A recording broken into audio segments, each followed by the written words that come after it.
So here we are, new section, time to create some stuff. So far, we've learned so much about SQL.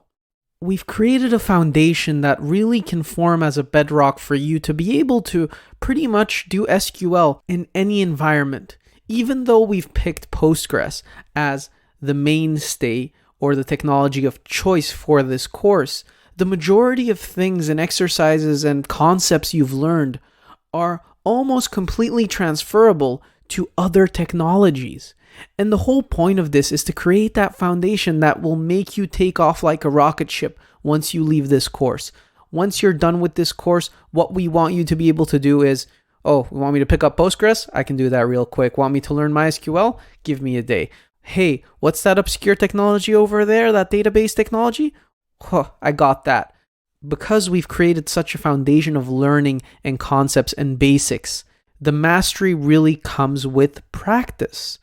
But the ability for you to take off like a rocket ship really stems from those principles and foundations that we've laid in. And so from there is one more core of SQL that we really need to touch on in order to say that you've seen pretty much all of the principles and foundations, basic to advanced topics, in order to say, hey, how do I go from A to Z when I'm working with a database technology? And so what will we be learning in this section? Well, we'll be learning about the different types of data. And data is what databases are all about. So far, we've really encapsulated and kind of narrowed down our focus on those core SQL principles, how to do a select query, how to do advanced subqueries, and everything in between. But now comes the time where you will be creating your own databases and your own tables and looking at all of those different commands that come into play when you do those things. And for that, we are going to need to understand the different types of data. You'll also learn how to create a database, your own database. So far, everything has been provided to you, and the whole idea behind that and the whole idea behind how we structured this course is to layer the knowledge like you would layer a cake. We started with the principles and foundation. We went into an SQL deep dive. We taught you all of the basic concepts around querying, and we really wanted to narrow our vision on those queries, really get you to hone all of the different skills that go into the querying language, because at the end of the day, that is the main source of knowledge within SQL, is that data querying language. And as you get more and more familiar with all of the things that happen on that end of the spectrum, well, now we're going to focus on the other end of the spectrum, which is creation. And so we're also going to look at how you create your own tables, how to insert, update, delete, etc. Do everything possible with data so that you can create your own universe of a database and play with your own data and kind of fiddle around with all of those nuances when it comes to a database. And we're also going to be looking at so much more. Now, this is a blast from the past. We were looking at the SQL commands all the way at the beginning of the course, and we saw all of these different concepts: DDL, DQL, DML, and DCL. And all of these different buckets, so to speak, have their specific purposes. And over here, you see like a broad scale overview of all the different commands that you can execute within these buckets. And for the majority of this course, we've been focusing on DQL, specifically on the select query and all the different things you can do with the select. And it's crazy how versatile this one little command is, how much you can do with it. It's absolutely amazing. But now we're going to go over to DML, and we're going to focus on the insert, the update, delete, and over in the DDL column, we're going to be looking at create, alter, drop, and some of the other commands. And we're doing this so that you have the ability to have a full-scale toolkit at your disposal when it comes to databases, because we want you to have transferable skills. We want you to have that foundation that can make you an SQL master. And when we look at this schema, well, we've pretty much created the broadest possible foundation for querying. We know the select statement inside and out. We know everything that has to do with the select statement. And we even went as deep as to look at some of the more advanced concepts. But now we're going to be looking at the data definition language and the data modification language in order to create our own universe. And so why is it important? Well, creating and maintaining data is extremely hard. When you have a database, a lot of people think of it like, okay, we have this SQL database and we have data over here. But what really comes down to it is who is consuming the data? Who is updating and adding data? Who's the insert and the updates and what kind of transactions are we looking at? And data is constantly being created and flowed through and put into your database. And so it can become extremely difficult to manage and maintain data. What we want to show you in this portion of the course is, well, how do I create my own data? Like, what does it look like and what are some of the nuances around it? Because once you're able to do something, it really supercharges you to be able to understand, well, hey, if I have all of these consumers and I have all of these things that I need to do, well, this is how I can formulate a strategy around it, right? Understanding something and being able to do something gives you the ability to look at it from a higher level. Once you know how to create databases, create tables, insert data, update data, well, with that foundational knowledge, you can go ahead and you can understand how a wide array of applications is working with your database. Because at the end of the day, when people insert data, when APIs insert data into your database, it's nothing more than a create, an insert, an update statement, or anything in between. So the data definition language, these are commands to create, modify, delete different structures. We are defining structures. What do I mean when I talk about structures? I'm talking about creating databases, creating tables, creating roles. Roles, you can do role management in Postgres. There's so many things you can do. And the data definition language gives you the ability to do this. And when we look at the data manipulation language, or DML, we are looking at commands for adding, deleting, modifying data. We're looking at the data that is stored at that level, specifically inside of those tables. So we're looking at a more granular view. And so to give you a quick refresher, this is one of the diagrams that we looked at during Principles and Foundations. And for the majority of the course, we've been looking over on this side of the fence, right? We've been looking at, well, how do we actually do these select statements in order to get our data back? And we've become pretty much very, very advanced at these select statements. We know how to do them. But now we're going to go look at this side of the fence, and we're going to look at, hey, how do I create a database? How do I create tables inside this database? And how do I store data in order for my queries to actually be able to get back data? That's a great little way of looking at it. And that's why we structured the course this way, is we wanted you to be on this side of the fence and become very, very familiar with SQL and its syntax and the select queries and being able to query data before we went and looked at how to set up these structures. Because setting up these structures is usually a one-time thing. Once you set up a database and once you set up the tables and once you set up all the structures, well, then it's all about maintaining these structures and updating these structures and keeping them relevant rather than remaking them. Unless you are going into a migration, which is a completely different set of skills and requirements and thought process that goes into the planning of migration. Migrations are hard, but for now, we want to give you those principles and foundational skills in order to understand, well, hey, if I want to create my own database and I want to create my own data, how do I go about that? How does that work? And what all goes into it? And so for the first portion of the course, we'll be looking at how to create databases and what all goes into the creation of databases. So let's kick this off with a bang. All right. So here we are, about to create our very first database. But before we get into that, I wanted to talk a little bit about the types of databases, and specifically the types of databases that are available when you look at database management systems. Because over the majority of this course, we've mostly been focusing on DQL, or data querying language.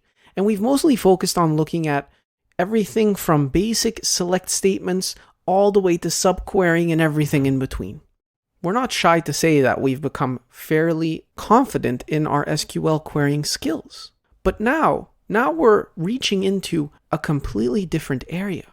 A completely different area that has to do with the databases, the management, the whole back office affair, operations, so to speak. Now, this area of what I would call database management is completely different depending on the job you're trying to do.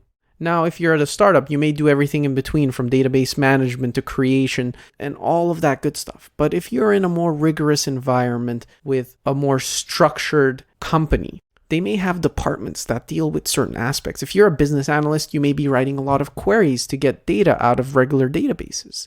But if you're on the operations side, you may be doing a lot of sharding, replication, backups, database management type tasks. And all of those tasks, like drawing backups and doing the management of those areas, they are completely separate. Like, IT is one of those fields where people think just because you're in IT, you know everything. But even within a domain as small as databases, you have the management side, you have the querying side, you have all of these different entities trying to work together to create data. And then at the end point, you have these people that are managing. And when we look at management, we can directly note two distinct types of databases, I will say. When we create databases, what we're doing is we're running a create database command, and that creates us a regular database. And in that regular database, we can go ahead and we can create tables and relations and all of these good things that we've learned about. But what exactly is the process that goes behind creating that database? Because for everything that is created, there must be a map, a blueprint, some kind of structure behind it that tells it, what am I making? And that is what a template database is. So when we look at the types of databases in a database management system and from the management perspective, well, the regular databases are what we're used to. We're basically professionals in querying them. And on the other end, there's the template database where you're looking at, hey, this is the structure I kind of want to have in place whenever I create a database. They're kind of related to each other because a template is a blueprint and the regular database is built off of a blueprint, right? So to speak, a template database is that secret sauce, that kind of like structure that we were talking about, and it's configurable. We can create our own templates. We can say, hey, put this in, put that in. And anytime you create a database based off of that, it's going to do it based off of that template, and it's going to take those structures with it. You could put tables in there, you could put functions in there, you could put custom types in there. You could put anything in a template, and when you create a database based off of it, it's going to take it with it. Well, not necessarily everything. It doesn't take everything, but it's a blueprint. So it's one of those things where you're saying, hey, shape it like this. And then when you create a database, it's going to shape it like that.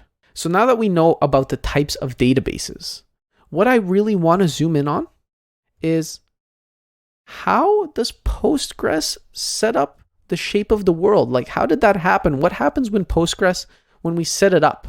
We're going back to the past here. We're going back to the very beginning of the course when we did all of our setup. We didn't really pay attention to any of that setup. We didn't look at anything that happened. But a lot happened behind the scenes. And I really want to zoom in on that. So let's zoom in on that. So zooming in on what happened way back when we set up. That's like hours and hours of content ago. But very important things happened back there. And the reason I want to zoom in on these necessarily is because when we look at something like database management, it's going to be very hard to make you seasoned database managers just based off of a couple of hours of content. It's something that takes a lot of practice and a lot of knowledge. And so we want to build that foundational knowledge for you. We want you to understand, hey, if I'm looking at Postgres and I'm looking at how it's set up, let me at least understand, what goes behind it. Like, where does it start and how did it start? Because, we're practically pros at querying. We know databases inside and out. And so with that, our query language is on point. But now we're looking at something else. Now we're looking at, hey, how is this thing set up? And, what's going on there, Mo? For that, those questions will be answered. When you set up Postgres, 3 databases were created. When we created the shape of the universe that is Postgres, we created 3 different databases during that setup, but you knew of none of them. You may have seen them here or there popping up around, depending on if you were playing around with the command line during your setup or using some other tool. You may have seen these, but those 3 databases were created. And those 3 databases, they reign supreme during our shape of the universe.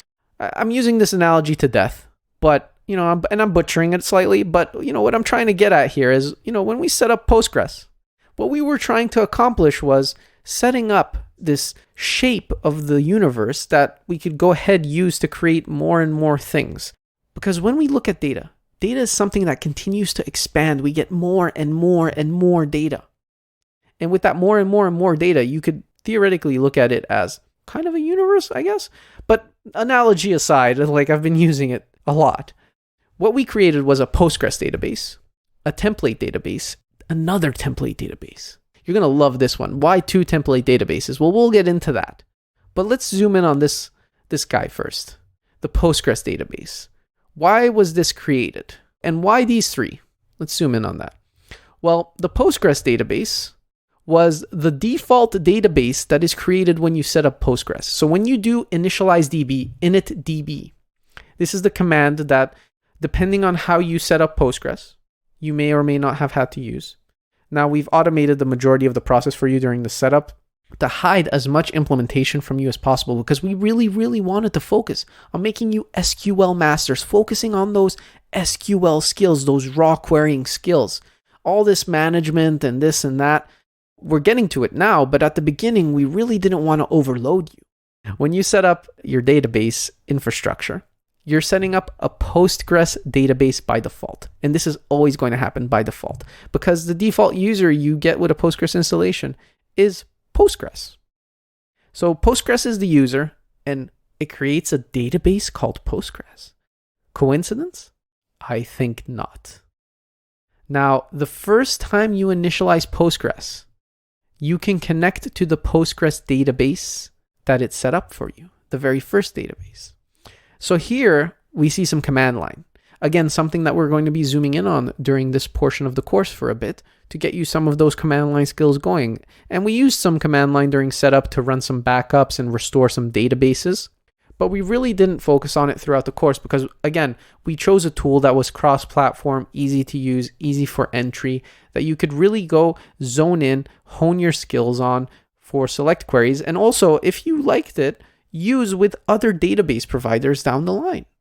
Now, with command line, the command line changes depending on which provider you use, PSQL or MySQL or Oracle. The command line interface will change heavily. So we wanted to give you that tool that is your bedrock. And you can change tools to change different bedrocks. And all these tools are basically doing the same thing for you. They're hiding the details so that you have an easy time managing different databases.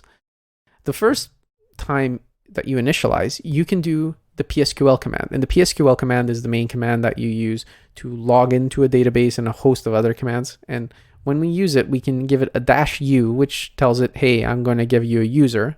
So we give it the user Postgres, and then we can give it a database. And when we give it a database, that is the database it is going to connect to. Now, something interesting to note here. What if you don't give it a database? What would happen?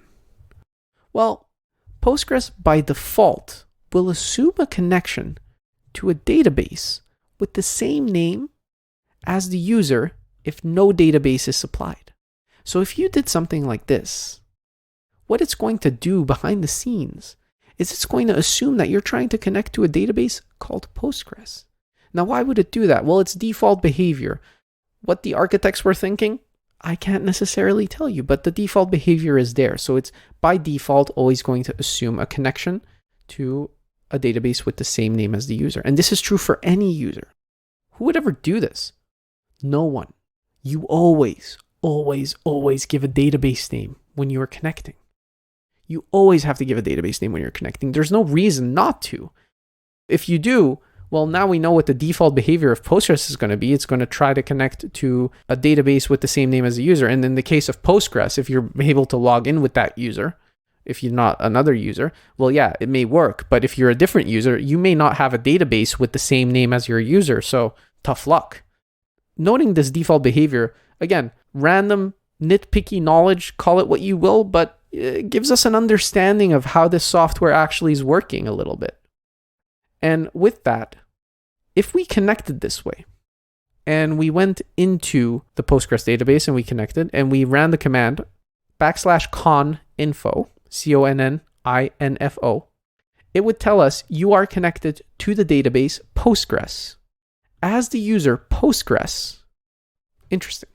So it did exactly what we said. If we connected without giving it a database, it would do this. If you set up Postgres for the first time, you will not have any other database. So you have no choice but connecting to Postgres to create a different database. But what's most important here, and what I wanted to highlight, is this coninfo command. Because this command shows you your current connection. It's super useful. It's showing you where you are, what you're connected to. It's an amazing, amazing, amazing command. Remember it, cherish it, because it's just useful to know where you are. If you're switching around a lot, if you're switching between databases, sometimes you could forget where exactly you are, and you just want to verify, hey, am I here? Am I in the right database? Am I with the right user? Do I have the right permissions? All good stuff. This won't check your permissions, of course, but based on which user you're logging in with, I assume that you would know whether or not you have access. So with that said, let's look at template databases and let's zoom in on those a bit. So template databases, what are they about? We kind of zoomed in on them and we know their purpose. We know that they're used to be a blueprint for regular databases. But we zoomed in on two specific ones, template 0 and template 1. Now, what is template 0? Well, template 0 is the template that is used to create template 1. Isn't that funny, right? What does that exactly mean?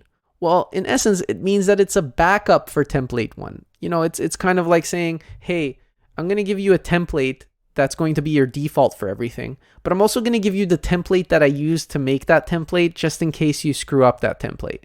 So never change it. Never change template 0. Don't touch it. Don't touch it. But with that said, it is in essence a backup template. That's what it's used for.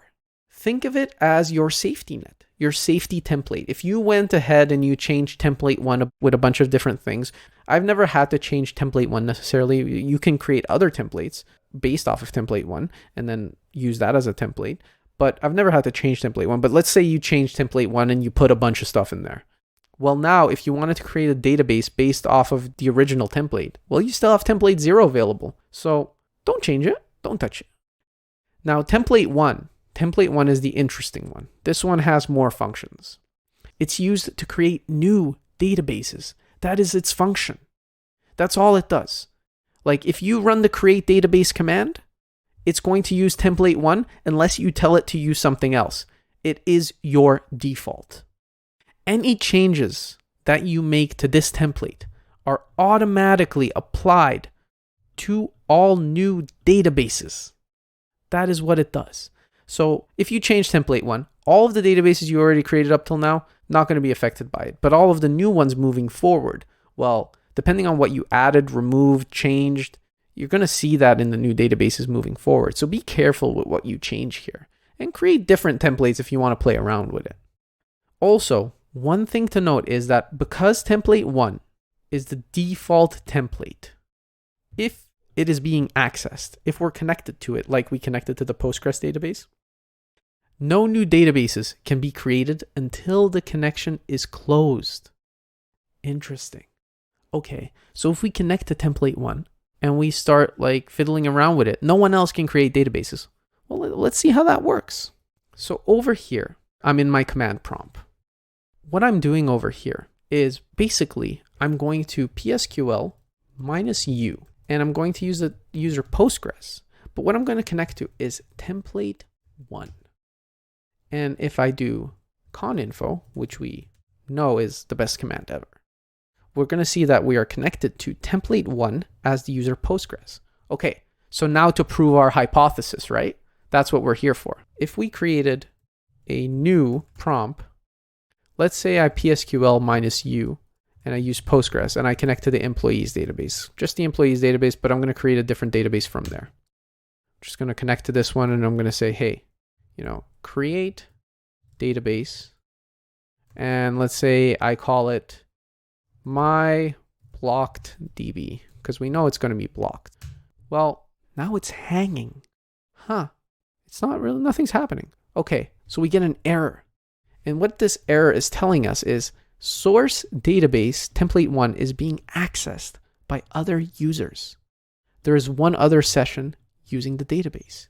Interesting.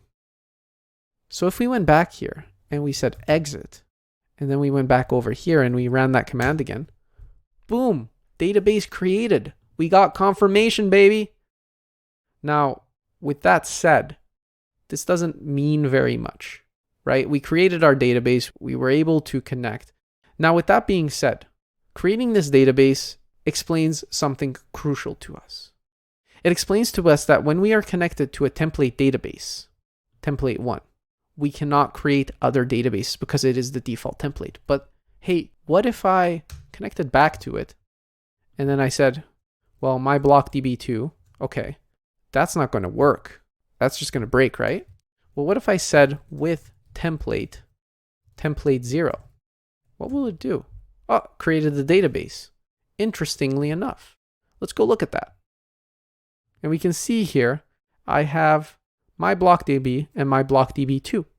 So because template 1 is the default template, it is going to be used by default by the command. But if I specify a different template, I get around that. But I'm also creating something with a completely different template, right?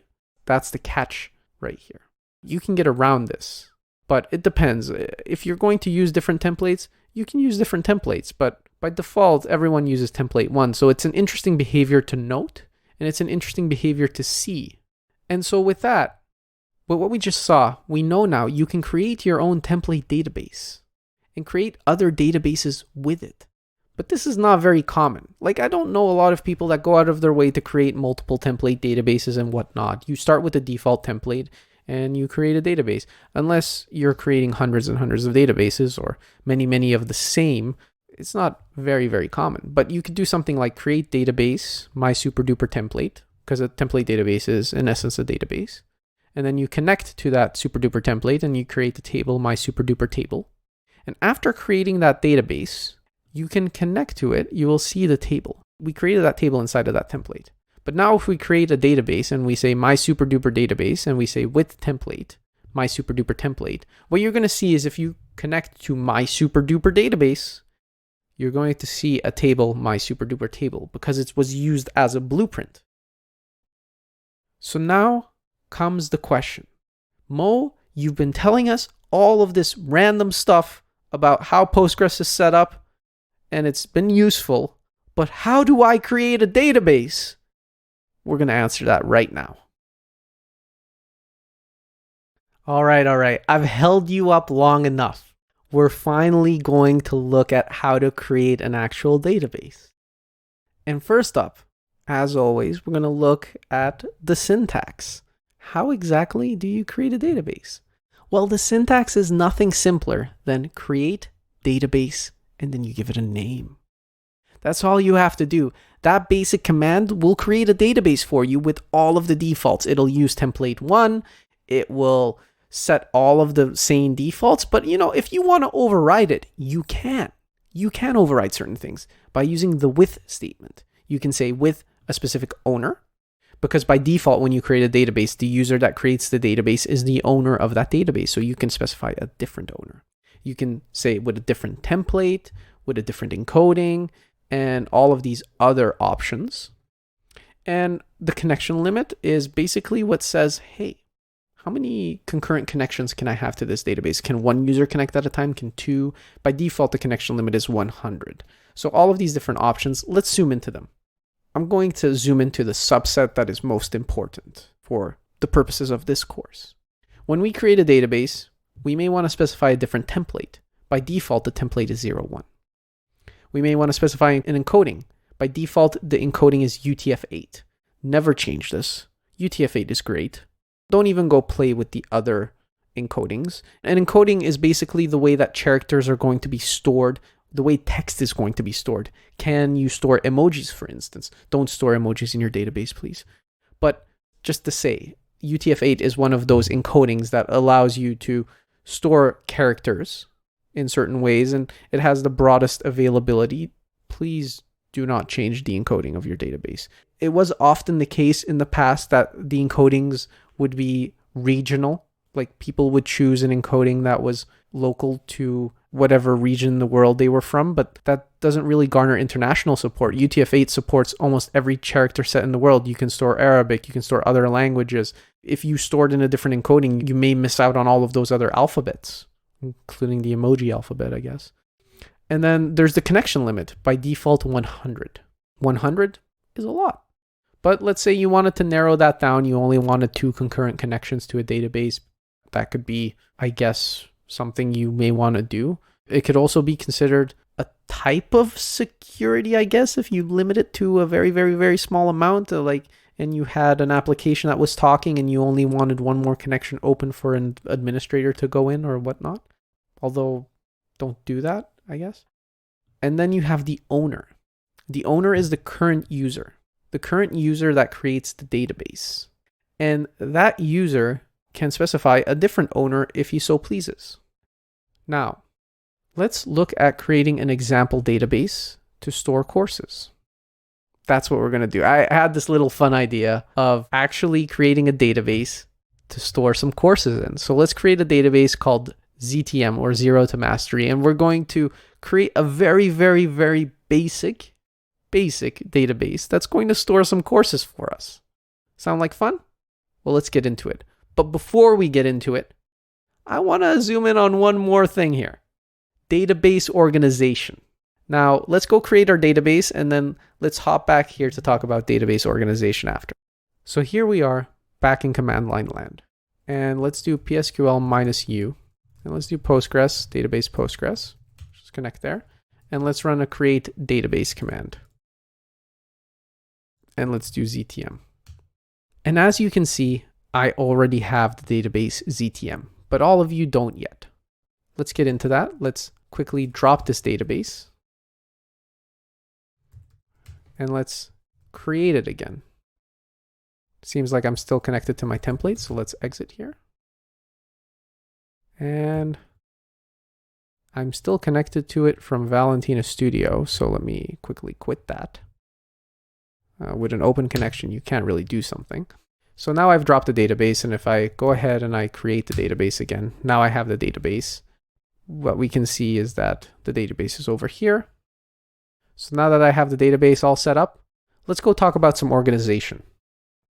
All right, zooming into database organization. Now I know I've been talking about a lot of niche theoretical topics, and we really haven't zoomed in on any practical things. But again, what we're trying to do is give you that foundation, that foundational knowledge that will help you throughout your career. Now, when we look at databases, we often have many tables, many views, and depending on how much you care, you may want to organize them in a logical way, kind of like sweeping. You don't want things to be cluttered and dirty. You want a method to the madness, so to speak. What we talk about in Postgres are called Postgres schemas. This is a construct in Postgres. It's a concept. And you have to think of it like a box, right? You have to think of it like a box in which you can organize things.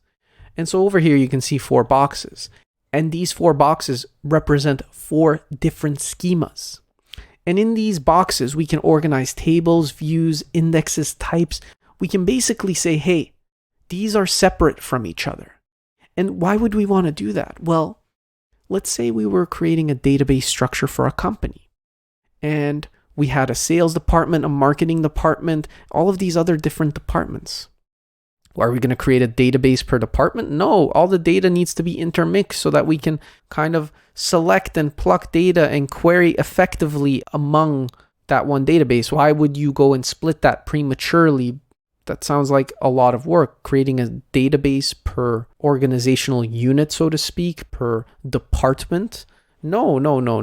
That's not what we're going to do. We're going to organize the tables, the views, and the indexes in schemas. And so we can create a schema called sales. We can create a schema called payroll. We can create a schema called HR and technology and engineering and all of the different departments that you want. You can structure it any way you want. It doesn't even have to be by department. You can just create these constructs of boxes in which you put things. By default, each database gets a public schema. So when you create a database, you have that public schema. That is the schema that is available to every other schema. And it is the one that will be called by default. It is the one that, is assumed to be the default schema whenever you're trying to reach a table. So if you have a table in the public schema and you have a table in, let's say, the sales schema that has the exact same name, well, it's going to get the public schema first. That's what it's going to assume you're referring to. And unless you specify a schema, the default is always going to be assumed public. Very, very, very important. It is always going to assume public. Over here, we can see select star from employees is the same as select star from public employees. Public dot is the schema notation. This is how we kind of denote a schema. And so writing public dot is the same as not writing it at all. There is a way to show all the schemas. You can do \dn, and this will show you all of the different schemas that are on the database and who is the owner of the schema, because whoever creates the schema, again, is the owner of that schema. So with \dn, we can see that public is our only schema in the super duper database we created, for instance. And we can create different schemas by using the create schema command. If we created the schema sales, then we would see that we would have a schema sales. And I would say pause the video here and go try this out. Go create a schema. Go create multiple schemas and try out the dn command and see what happens. Now, you may be asking yourself, okay, Mo, I get it. Schemas are like these boxes in which I can organize things, but why would I use them?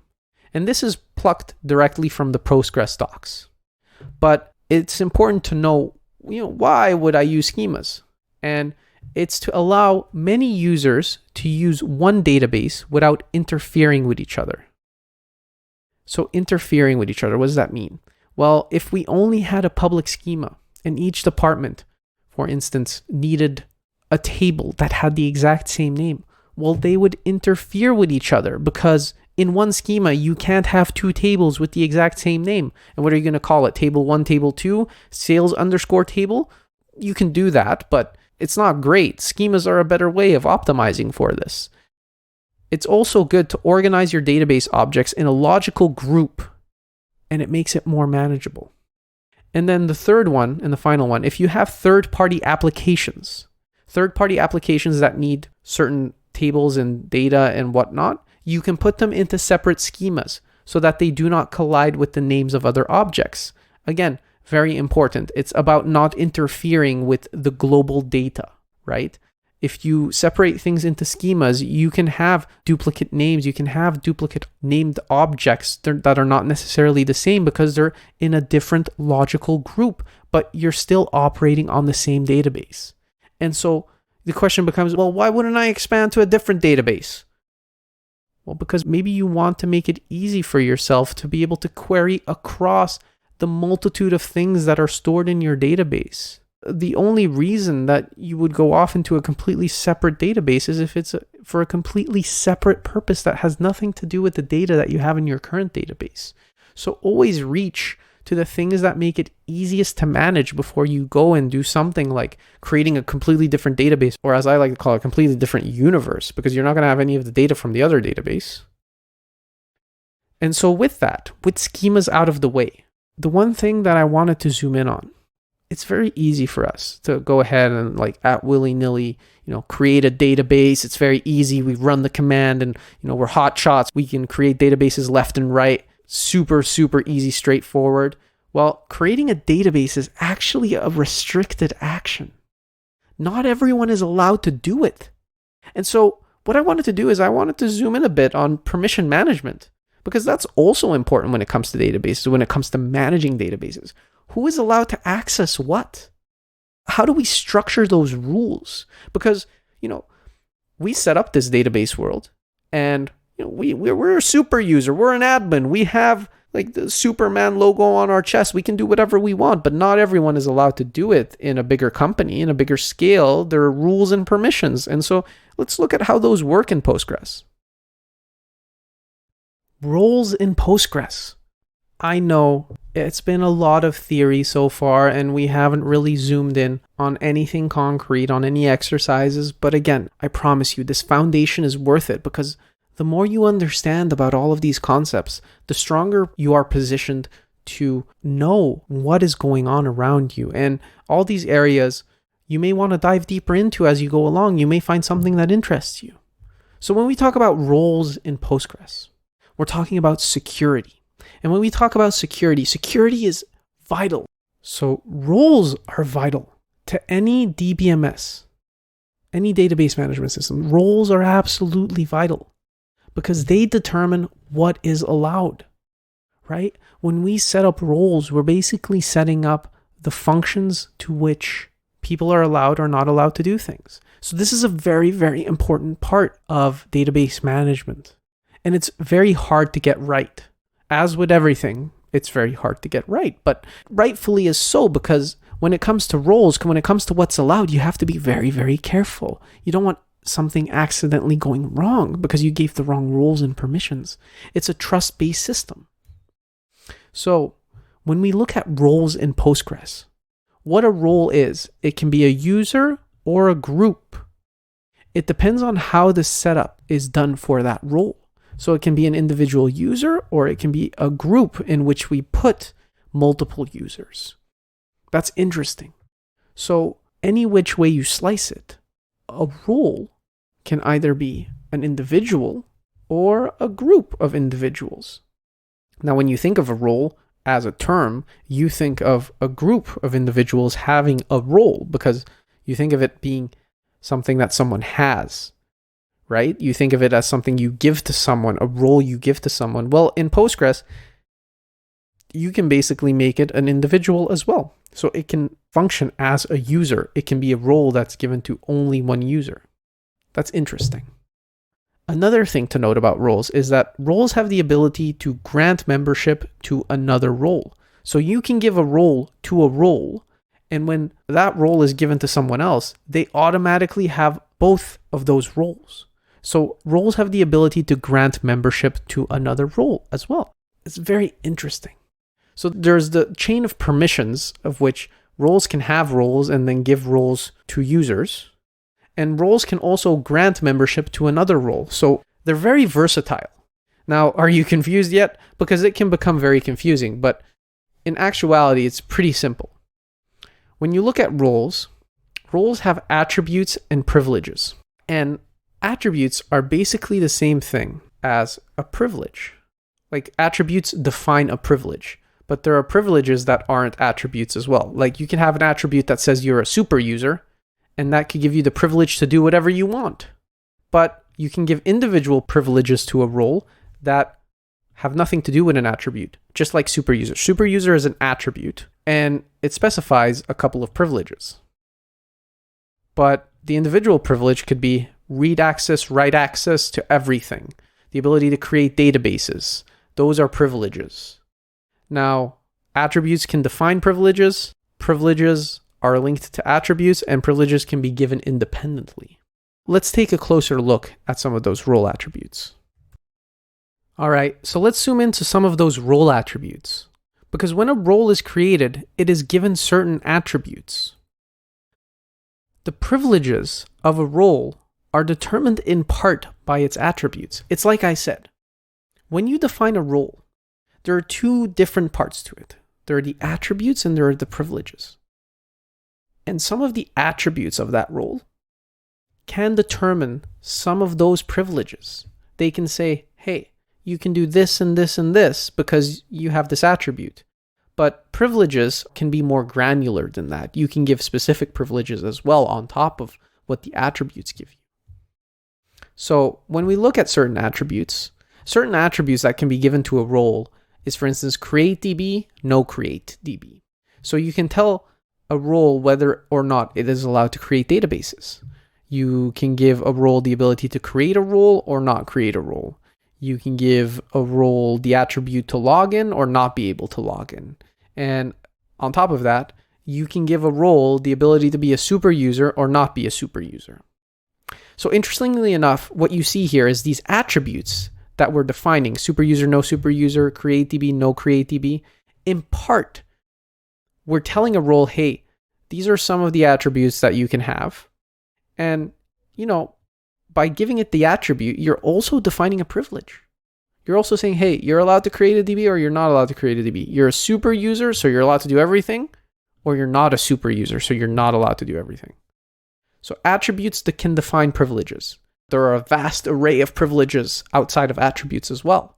So when you define a role, there are certain attributes you can give it, and on top of that, you can give it privileges after that are more granular. So common attributes, like we saw, are the login privilege. The ability for a role to log in can be considered the same thing as making a role a database user. There is the attribute of a super user status. A database super user can bypass all permission checks. You basically have the Superman logo on your chest at that point because you have free reign. Then there is the database creation attribute, which is a role must be specifically given the permission to create databases. You don't just get it out of the box. Okay, if you're a super user, good, great for you. Postgres, for instance, the user that we log in with, that's a super user. So it has this by default, this attribute. It is an attribute that must specifically be given to a role. And then there is the attribute of role creation. A role must be explicitly given the permission to create more roles. And then, as the last but not least, there is the attribute password. If you give the attribute login, well, then a password is very significant in that case. Now, there are more attributes to be listed here, but these are the most common attributes. Now, here we go. Creating a role. Well, here we are creating a role. So we're creating a role called read-only, and we're giving it login ability, and we're encrypting the password. Always encrypt the password. Always encrypt the password. Don't ever not encrypt the password, but you have to specifically pass encrypted here. And we're giving it the password read-only. And why encrypt the password is because it'll be encrypted. Just always encrypt the password. So when you encrypt and store a password and give it with login ability, you can now log in with that role. And so what if we wanted to view the roles that are available to us? Well, in that case, we have the /du command. And what that gives us is the ability to see, hey, what is the list of roles and attributes for those roles? And you can see here that we have the read-only that has meager attributes. Now, when you create a role, by default, only the creator of the database or super user has access to its objects. That is pretty interesting. When you create a database, only the creator or the super user has access to its objects. That's important to note here. Anyone else needs to be given access to its objects. We've been very lucky that we're a super user, but by default, only the super user or the creator has access to the objects of that database. So that's important to note here when we're talking about roles and permissions. Now, let's look at creating a user. All right, welcome back. So we've seen a lot of theory around roles and users and all of that good stuff. But we haven't really gone through the motion of creating a user or a role specifically. So let's get back to the practical stuff. And so here you can see I'm in my command prompt and I am not connected to anything yet. There's two things that I want to go through in this video. Creating users, creating roles, but specifically also the authentication portion, because I'm going to show you something cool here. As we saw in our previous videos, when we're connected to a database, we're able to create a role. We could create a role and we could say test role with login, and we could say create with login. We could potentially give it a password, but for now we'll just give it a login. Actually, let's give it an encrypted password. And let's say that it's password. Note that I need these braces around the text of password. So I've created that role. And if I do /du, you can see here that I have test role with login. And we could do the same with create user. We could say test user with login. It's by default going to get with login, but we could say with encrypted password, and we want to encrypt the password. Always want to encrypt the password. And we could say password. And so when we do that and we do /du, we can see test user with login. Now they don't have any specific roles or attributes really. Now this is two ways of creating a role, creating a user, but here is another way. Now if you're not connected to Postgres and you still want to create a user, there is a create user command that is exposed by the binaries of Postgres. And if we do create user -- interactive, what that's going to allow us to do is it's going to ask us a bunch of questions, much more pleasant. So we could say test interactive. Let's just call it that. We're not going to make it a super user. We're not going to allow it to create databases. Let's allow it to create more roles. Sure. And so with that, if we now go back into Postgres, we can see, hey, we created test interactive and it has the create role privilege. Great. But it doesn't have a password. So we could do something as alter role, and we could say test interactive, and we could say give it with encrypted password. Actually, it already has the login privilege because we used create user. So with encrypted password, and we'll say password as well. And then we altered the role. So this is a way if you want to change a role, you could use alter role, and then you can specify the same with to change things. So now we have 3 users that have a login. So what if we do PSQL -u, and let's say we use test interactive because it has a password, right? And we said, you know what, connect to the employees database. So what's going to happen here? Well, it stands to reason that we would be prompted for a password, but we're not. Why is that? Well, if we exit out and we did -w, we would force authentication, and if we gave the wrong password, it's still going to go in. That's interesting. So it's not paying attention to passwords. It's not paying attention to any of the encryption that we gave it. When we look at this, we're kind of confused. We're like, hey, what's going on? And this has to do with the configuration of Postgres. The configuration of Postgres by default will trust all default connections. So let's go look at that. So over here, we're in Visual Studio Code. And you can see that we have 2 files open, something called pghbaconf and postgresql.conf. What are these files? Well, the HBAconf specifies how you're allowed to connect. It has everything to do with the authentication. And the PostgreSQL config is the general configuration of PostgreSQL. Now, you may be asking yourself, well, how do I find these files? That's a good question. If we go back over to our command prompt and we said, for instance, show HBA file, it's going to tell us, oh, you must be a super user. So let's quickly exit out and let's PSQL and let's log in with Postgres and let's say show HBA file. And what it's going to tell us is it's going to tell us the path at which the HBA file can be found. For the config file, it's the same thing. So if we set config file, it's going to show us where our Postgres config is. This is how you find where these files are. But what's more important is what is actually in these files.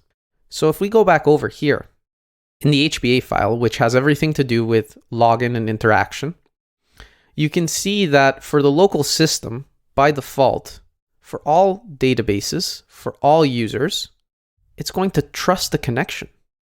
So everything that has to do with local connections, by default is trusted. It's not going to verify a password. It's not even going to ask for a password, really. We need to change this. But what kind of options do we have? And so over here, we're on the Postgres documentation. And we can see that we're on the password authentication page. And why is that? Well, The methods that you can fill in other than trust, which is the default that is set up for local connections, is these authentication types, which also correspond to encryption methodologies. Scram SHA-256 is the most comprehensive one. MD5 is a less secure type of challenge. And then you have password, which sends clear text and is vulnerable to sniffing and all these other things. And this page explains basically how you can go through what you should choose, but by default, you should choose the strongest type of encryption for your authentication. That being said, this authentication type, Scram SHA-256, we use this usually for external connections, other computers that are trying to connect to your database. For local connections, it is typically common to allow the super user that is on the same machine to be able to just automatically connect to whatever database it needs to so that you can do maintenance and so forth. But I always suggest just turn on password authentication because it's better to have to fill in the password than not. It's good to have authentication. Authentication is very important and security is very important. So turning on password authentication is not a bad practice. A lot of people prefer on the local machine not to turn it on. It really depends. And so if we go back over to this file, what we can see here is that everything is set to trust. So if we set everything to Scram SHA-256, and let's just copy that quickly, and we save this file, well, we're going to have to restart our database, first of all. Stop and start it again. Let's look at what that looks like. So we had our test interactive. And what happens now if I don't give -W and I just try to connect? Well, it's going to ask for a password. And we filled in our password as password. Interesting. So the authentication failed for the user test interactive. Now, why is that? Well, in order to be able to have a password that is Scram SHA-256 enabled, we actually need to tell Postgres that it needs to use that as the encryption methodology. Because right now, okay, we created a user with a password, but none of the passwords were actually encrypted, even though we gave the encrypted flag. So you need to tell Postgres, hey, encrypt your passwords with Scram SHA-256. And over here, we're in the Postgres config file, so the main config of Postgres, that's going to tell it, hey, for authentication, use this encryption methodology. By default, it didn't use any, and by default, all the users we created with a password are not available. So let's go back here and let's set this back to trust so that we can actually log in and alter our users. And let's quickly restart our server so that the changes take effect. And if we PSQL -u and we do this, we can do alter user and we can say test interactive. And now we have to do the same thing with password. And let's give it password. And then we've altered that user. So now let's exit and let's turn this back over to Scram HSA-256. Let's restart our server. And what we can see now is that if we try to log in with Test Interactive and we gave it the password, we're in. We're able to go in. So two things happened here. One, the HBA file told us, hey, what kind of authentication methodology should I use? It's going by type of connection, then what database, so by default all, what kind of users, all users, just for all users, use this methodology of logging in. So we got that down. So for all users, for the local connections, the connections that happen on my machine, use an authentication method that requires you to have Scram SHA-256. Now we created users before we set this up. So they were using the default methodology of encryption, which as we saw, it was just turned off. So there was no encryption. So when we turned that on, we had to set it to the encryption method that corresponds to the method of connection. Okay, interesting. But that didn't fix it, right? Because when we turned that on and we turned the other thing on, well, the users that we had created passwords with, they didn't have any encryption type. Even though we used the encrypted keyword at that time, they were not encrypted. So now the encryption is by default. I can just say with password, and it's going to create that user with that encryption key.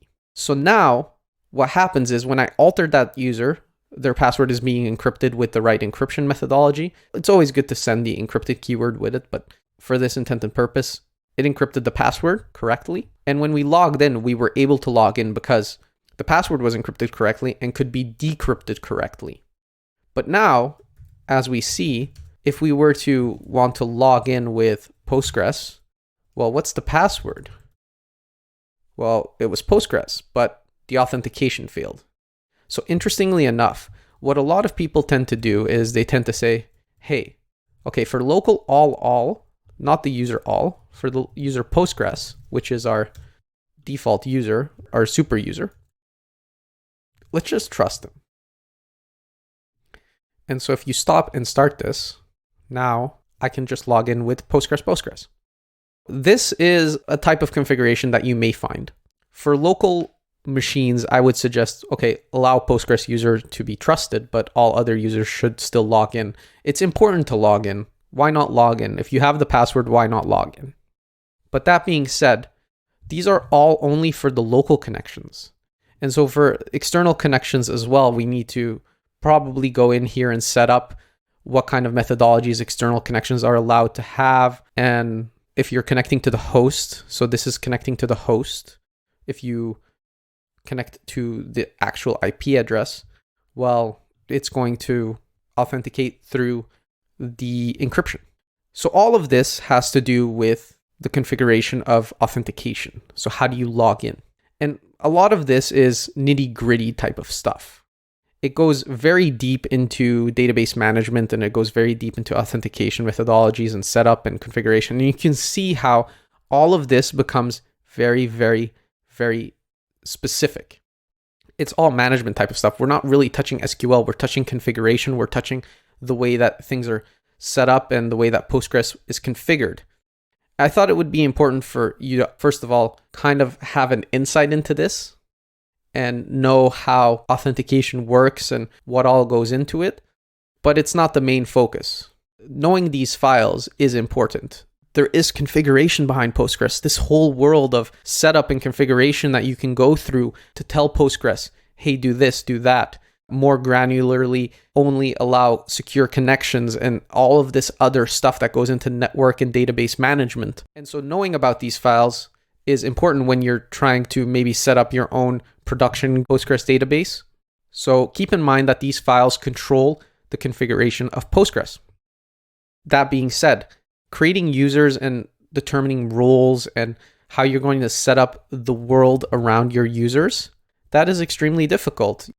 Defining roles and defining who to give roles to, that is a whole other plethora of management on its own, because you really have to think deeply about what's going to be given to whom. Now let's look at some of the more granular privileges that can be given to users.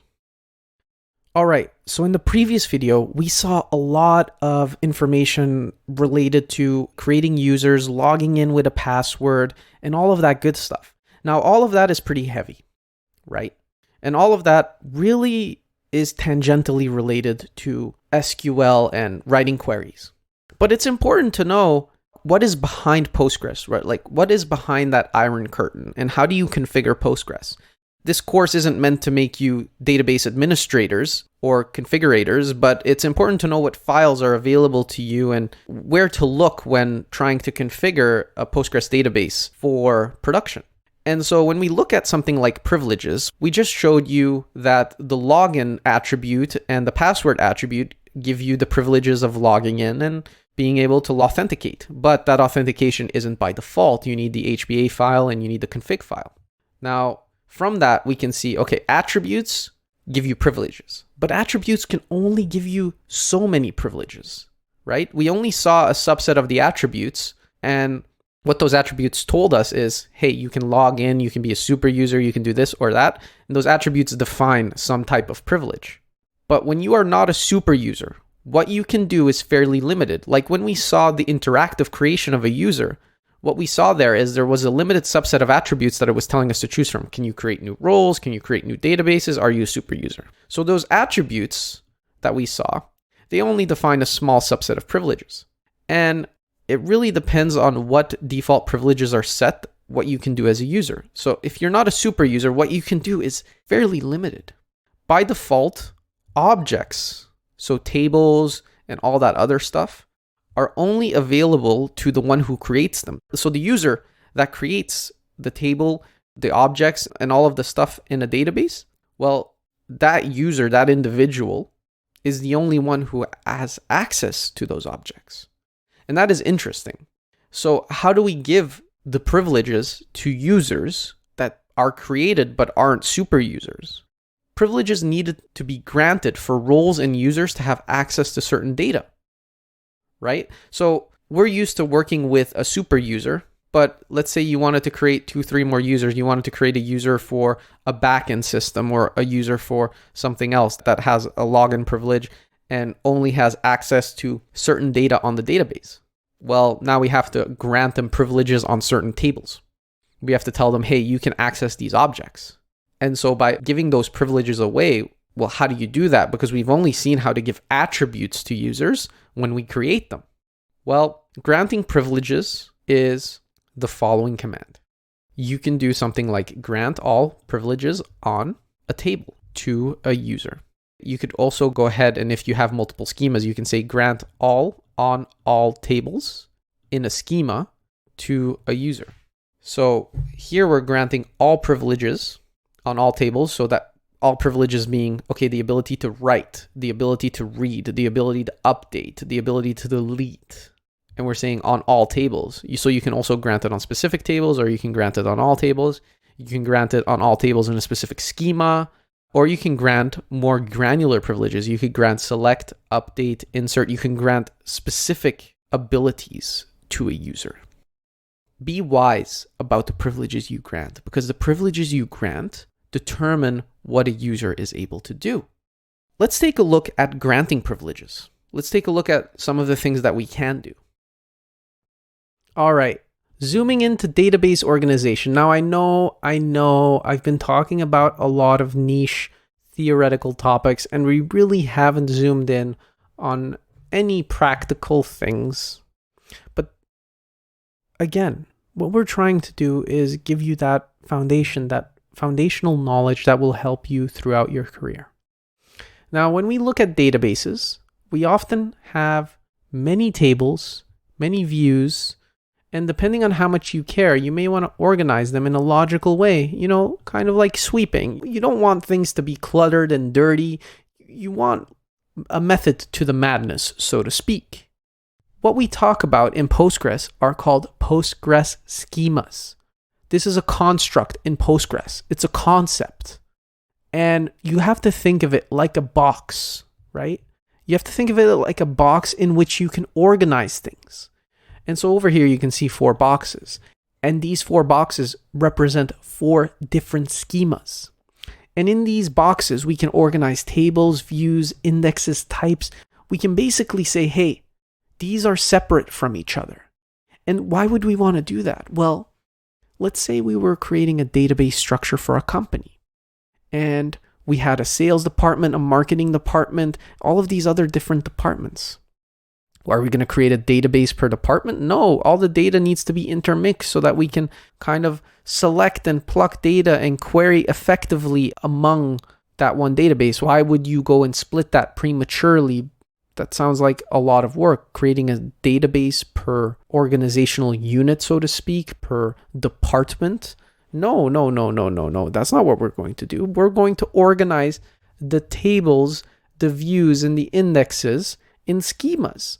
And so we can create a schema called sales. We can create a schema called payroll. We can create a schema called HR and technology and engineering and all of the different departments that you want. You can structure it any way you want. It doesn't even have to be by department. You can just create these constructs of boxes in which you put things. By default, each database gets a public schema. So when you create a database, you have that public schema. That is the schema that is available to every other schema. And it is the one that will be called by default. It is the one that, is assumed to be the default schema whenever you're trying to reach a table. So if you have a table in the public schema and you have a table in, let's say, the sales schema that has the exact same name, well, it's going to get the public schema first. That's what it's going to assume you're referring to. And unless you specify a schema, the default is always going to be assumed public. Very, very, very important. It is always going to assume public. Over here, we can see select star from employees is the same as select star from public employees. Public dot is the schema notation. This is how we kind of denote a schema. And so writing public dot is the same as not writing it at all. There is a way to show all the schemas. You can do \dn, and this will show you all of the different schemas that are on the database and who is the owner of the schema, because whoever creates the schema, again, is the owner of that schema. So with \dn, we can see that public is our only schema in the super duper database we created, for instance. And we can create different schemas by using the create schema command. If we created the schema sales, then we would see that we would have a schema sales. And I would say pause the video here and go try this out. Go create a schema. Go create multiple schemas and try out the dn command and see what happens.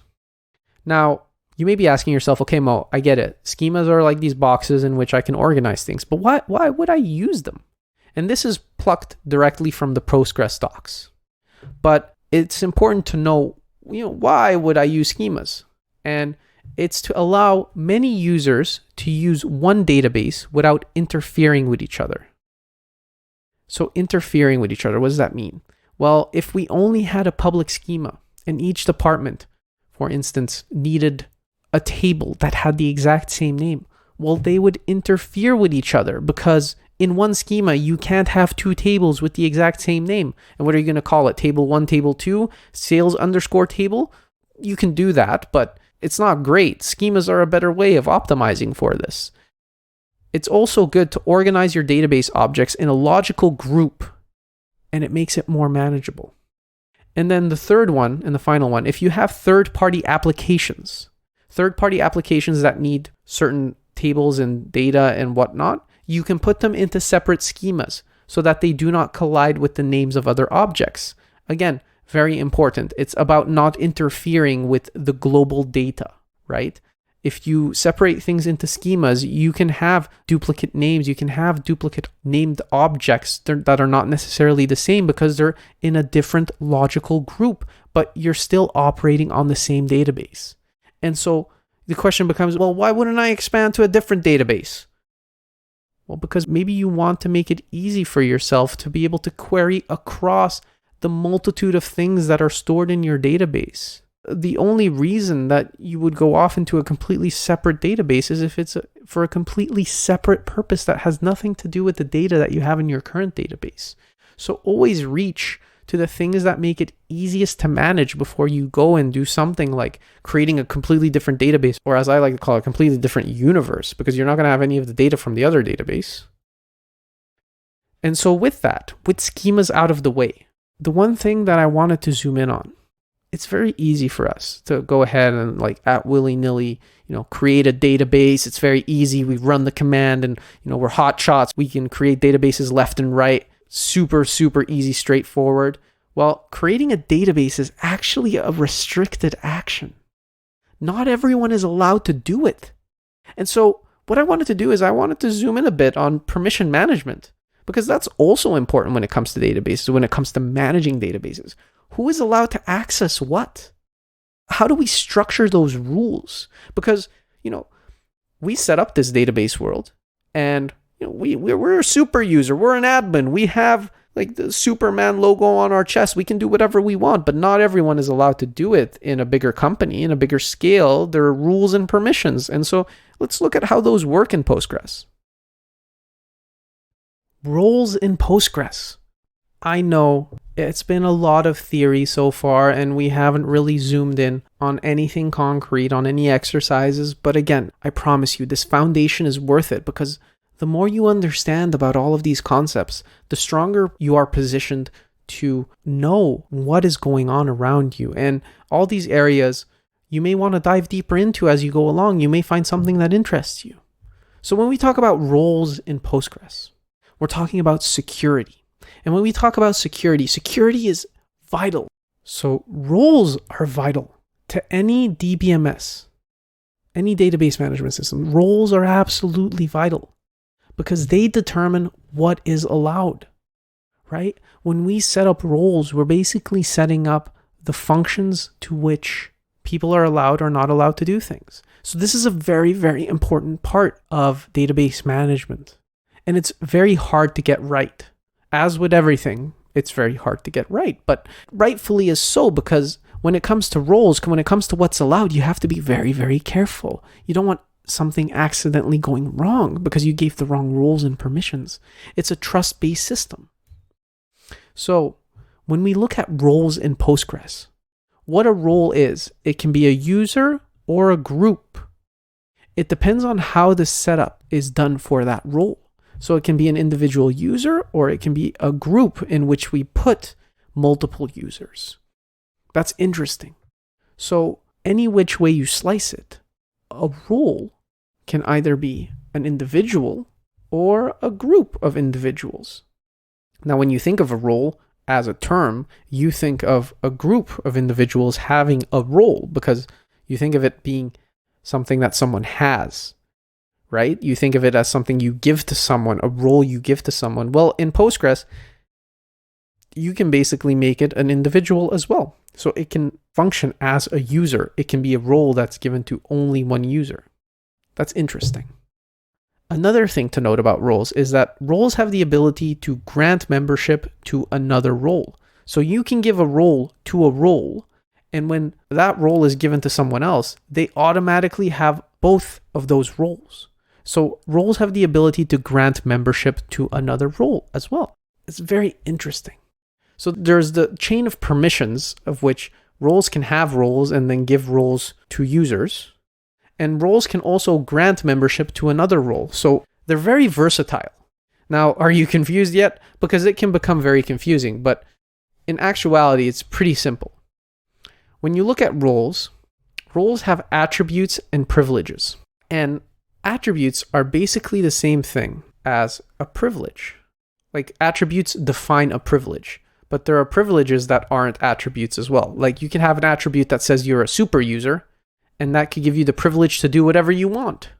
But you can give individual privileges to a role that have nothing to do with an attribute, just like super user. Super user is an attribute, and it specifies a couple of privileges.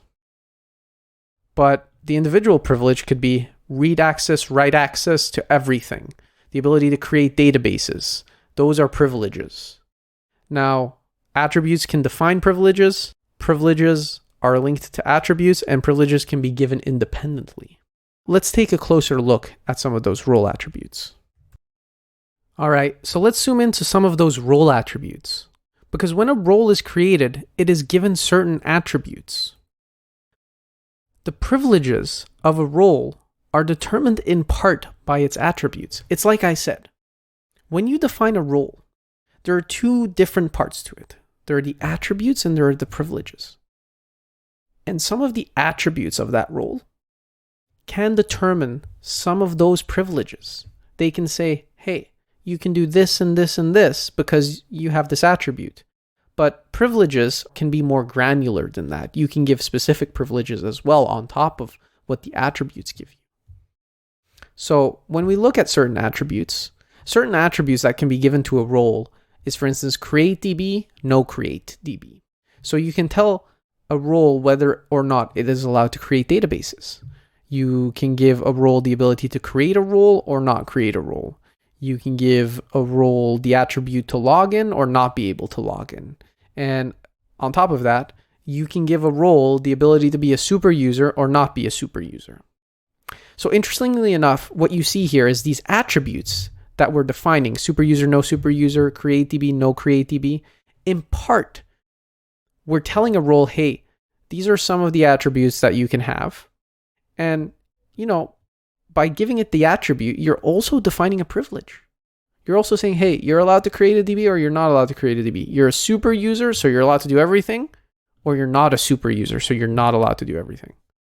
So attributes that can define privileges. There are a vast array of privileges outside of attributes as well. So when you define a role, there are certain attributes you can give it, and on top of that, you can give it privileges after that are more granular. So common attributes, like we saw, are the login privilege. The ability for a role to log in can be considered the same thing as making a role a database user. There is the attribute of a super user status. A database super user can bypass all permission checks. You basically have the Superman logo on your chest at that point because you have free reign. Then there is the database creation attribute, which is a role must be specifically given the permission to create databases. You don't just get it out of the box. Okay, if you're a super user, good, great for you. Postgres, for instance, the user that we log in with, that's a super user. So it has this by default, this attribute. It is an attribute that must specifically be given to a role. And then there is the attribute of role creation. A role must be explicitly given the permission to create more roles. And then, as the last but not least, there is the attribute password. If you give the attribute login, well, then a password is very significant in that case. Now, there are more attributes to be listed here, but these are the most common attributes. Now, here we go. Creating a role. Well, here we are creating a role. So we're creating a role called read-only, and we're giving it login ability, and we're encrypting the password. Always encrypt the password. Always encrypt the password. Don't ever not encrypt the password, but you have to specifically pass encrypted here. And we're giving it the password read-only. And why encrypt the password is because it'll be encrypted. Just always encrypt the password. So when you encrypt and store a password and give it with login ability, you can now log in with that role. And so what if we wanted to view the roles that are available to us? Well, at that case, we have the \du command. And what that gives us is the ability to see, hey, what is the list of roles and attributes for those roles? And you can see here that we have the read-only that has meager attributes. Now, when you create a role, by default, only the creator of the database or super user has access to its objects. That is pretty interesting. When you create a database, only the creator or the super user has access to its objects. That's important to note here. Anyone else needs to be given access to its objects. We've been very lucky that we're a super user, but by default, only the super user or the creator has access to the objects of that database. So that's important to note here when we're talking about roles and permissions. Now, let's look at creating a user. The character type, also known as text. We're just storing text here. Postgres provides us 3 types of character data types. And so the reason we're looking at these from a theoretical perspective is because when it comes to actually creating the database and creating the data types, it's nothing more than just specifying a type, but it's important to understand what this type can hold. And so when we look at Postgres, what it provides us is something called character. And character is nothing more than something that will hold text. And the 3 types that Postgres provides us are char, and then over here you see this weird notation that is parentheses, parentheses, n. And this denotes a length. So you can say store characters of a specific length. So you could say store of 10. Then you have variable character of type n. And then you have text. All right, so what are the differences between these? For instance, what is the difference between char and varchar? And what is the difference with text? Well, let's look at that. When we have char n, we're specifying a fixed length of characters with space padding. With space padding, what do you mean? Well, let's just look at it this way. If I had said something is char 10, and then I said, well, what I'm going to fill into this value is Mo, which is my name. What Postgres is going to do is it's going to say, okay, Mo is of 2, but char is of 10. So because I only have 2 characters in here, I'm going to put 1, 2, 3, 4, 5, 6, 7, 8, 9, 10 spaces. It's going to put 8 spaces because the character length is 10. Mo is of length 2. So I have to pad that with 10 spaces. So what char n does is it's always going to fill in that entire space, whether or not you decide to fill it completely. It's going to fill it with space padding. So it's going to pad the value with extra spaces. Now, if you go over that amount, it's going to throw an error because you're only allowed to fill in, for instance, 10 characters. Now, when we look at, for instance, varchar n, well, that's going to be variable length. So it's not going to pad at all. If I fill in mo is the value it's going to store. It's not going to pad the value with extra spaces.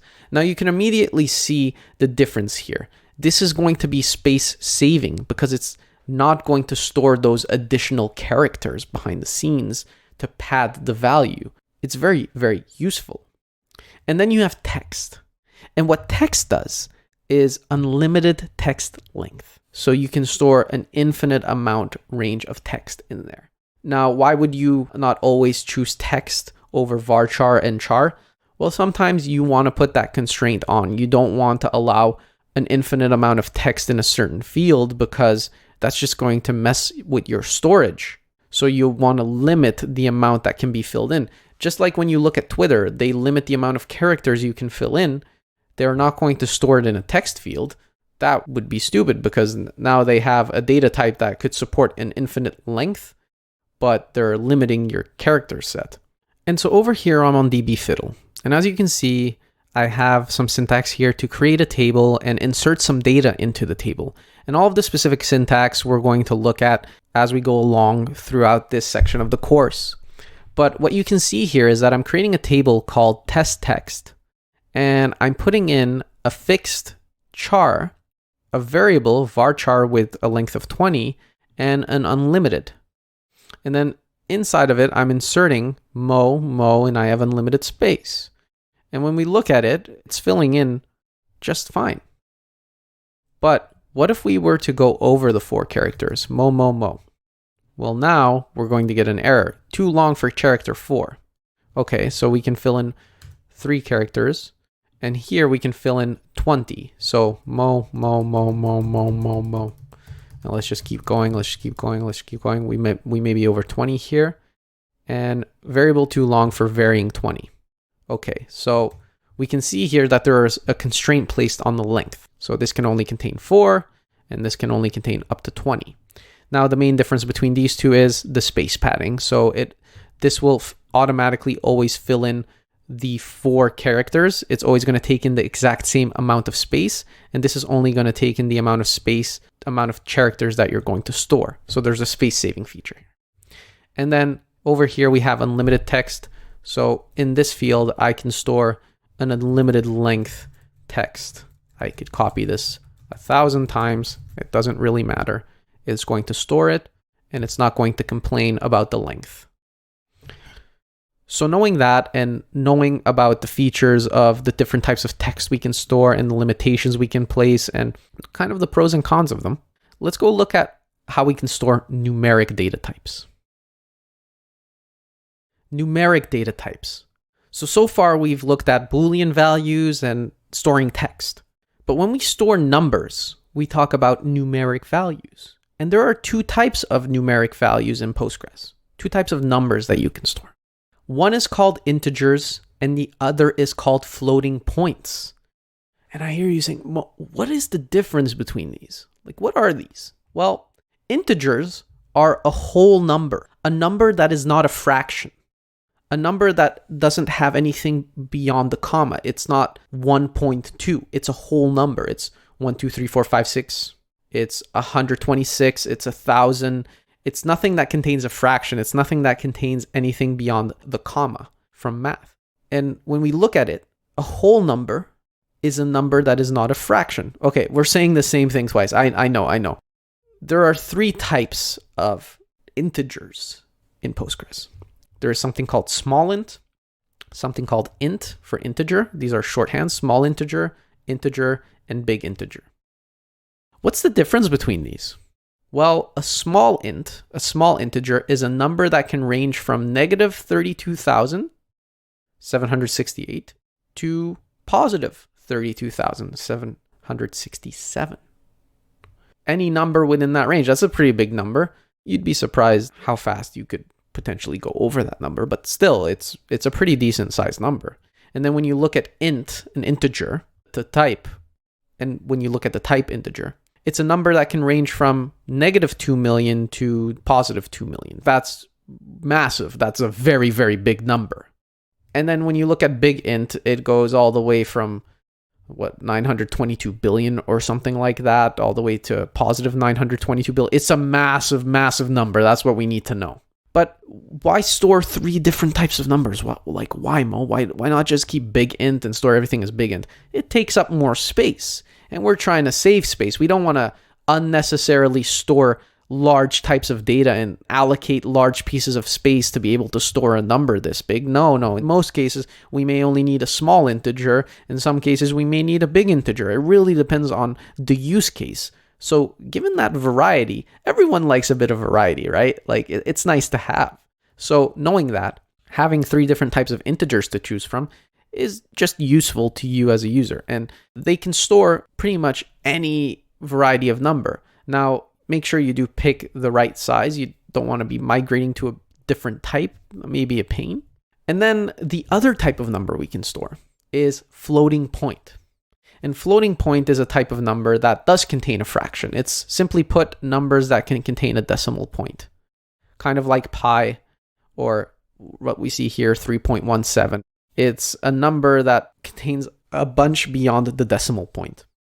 And when we look at numbers that can contain beyond the decimal point, it is important to know that you can store any number with a specific range beyond the decimal point. And so when we look at that, when we look at floating point, there are 2 different types of floating point. We have float 4 and float 8. So this is single and double precision, meaning that you can have 6 or 15 digits of precision. So what do I mean by single or double precision?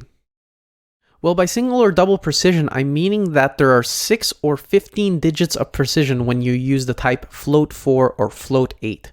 So you can go with float 4 up to 6 digits past the dot. So you can do 3 dot and then 6 digits. Or if you use float 8, you can do 3 dot and then 15 digits. So those are 2 of the floating point numbers. And then the other one you have is called decimal or numeric.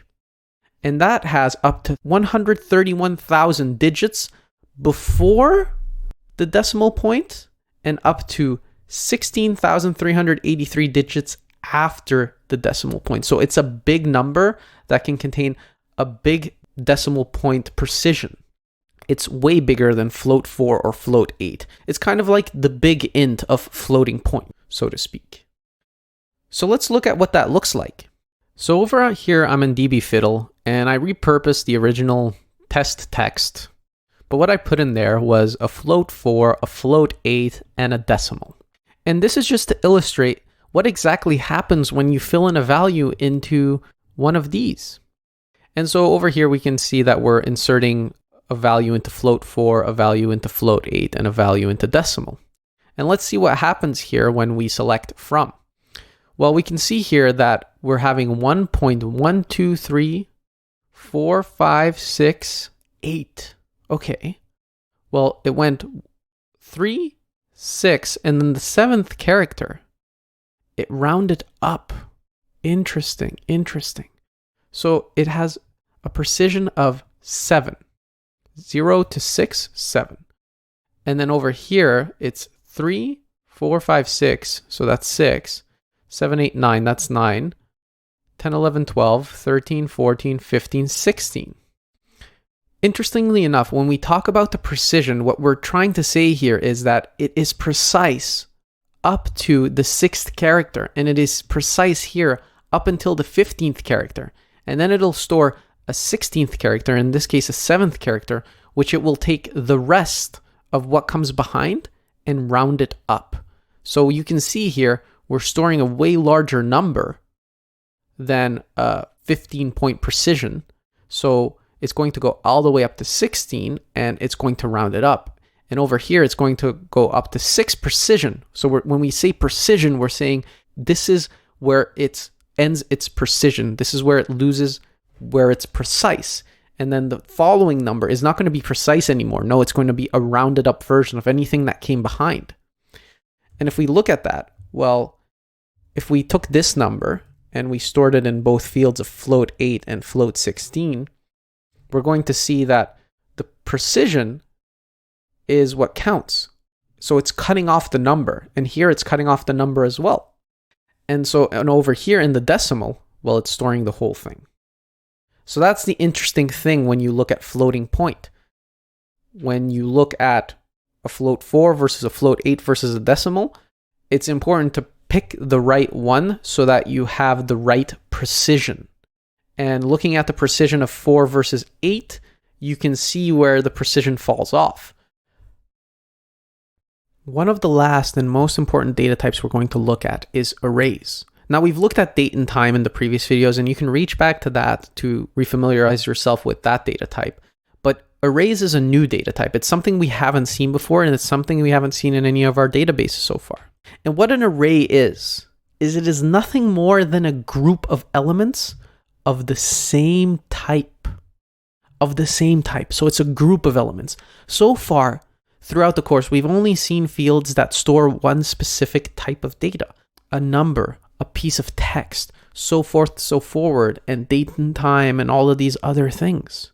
So we've only seen one type being stored, but this is a group of elements of the same type.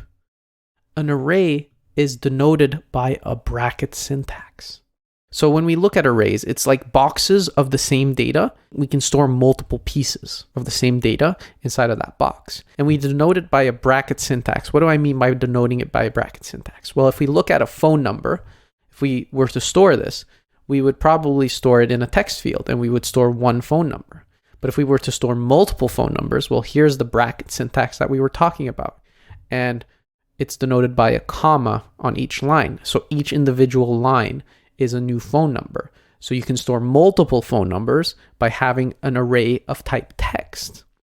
Every data type in Postgres gets an array equivalent. You can store any data type as an array. Float 4, float 8, text, small int, char, varchar, every type has an array equivalent. So let's look at that.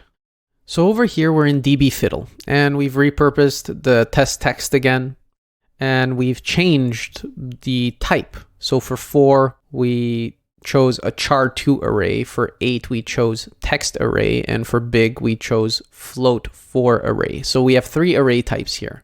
One is of type text that can contain 2 characters at a time. One is of type text that can contain an infinite amount of characters, and they're all arrays. So they can all contain multiple values. And as you can see here, when we insert into test text, we're denoting everything we're inserting with an array syntax. So we're specifying, hey, this is an array. And we're specifying the bracket syntax. And then we're telling it, hey, store a value of this type. And then insert these values into that type. And so here we can see that we're inserting into char2. And let's say we didn't follow the rules and we did this. Well, we're going to get an error because the value is too long for character 2. So it is indeed inserting with the correct constraints. And in 8, we can store text arrays. So we can store multiple values of text that can have any length. And then for big, we're storing a float 4 array. So what we can see here is we've stored values that correspond to a float 4, and then we stored one larger float that will be cut off. And as you can see here, it is being cut off at the 344 length.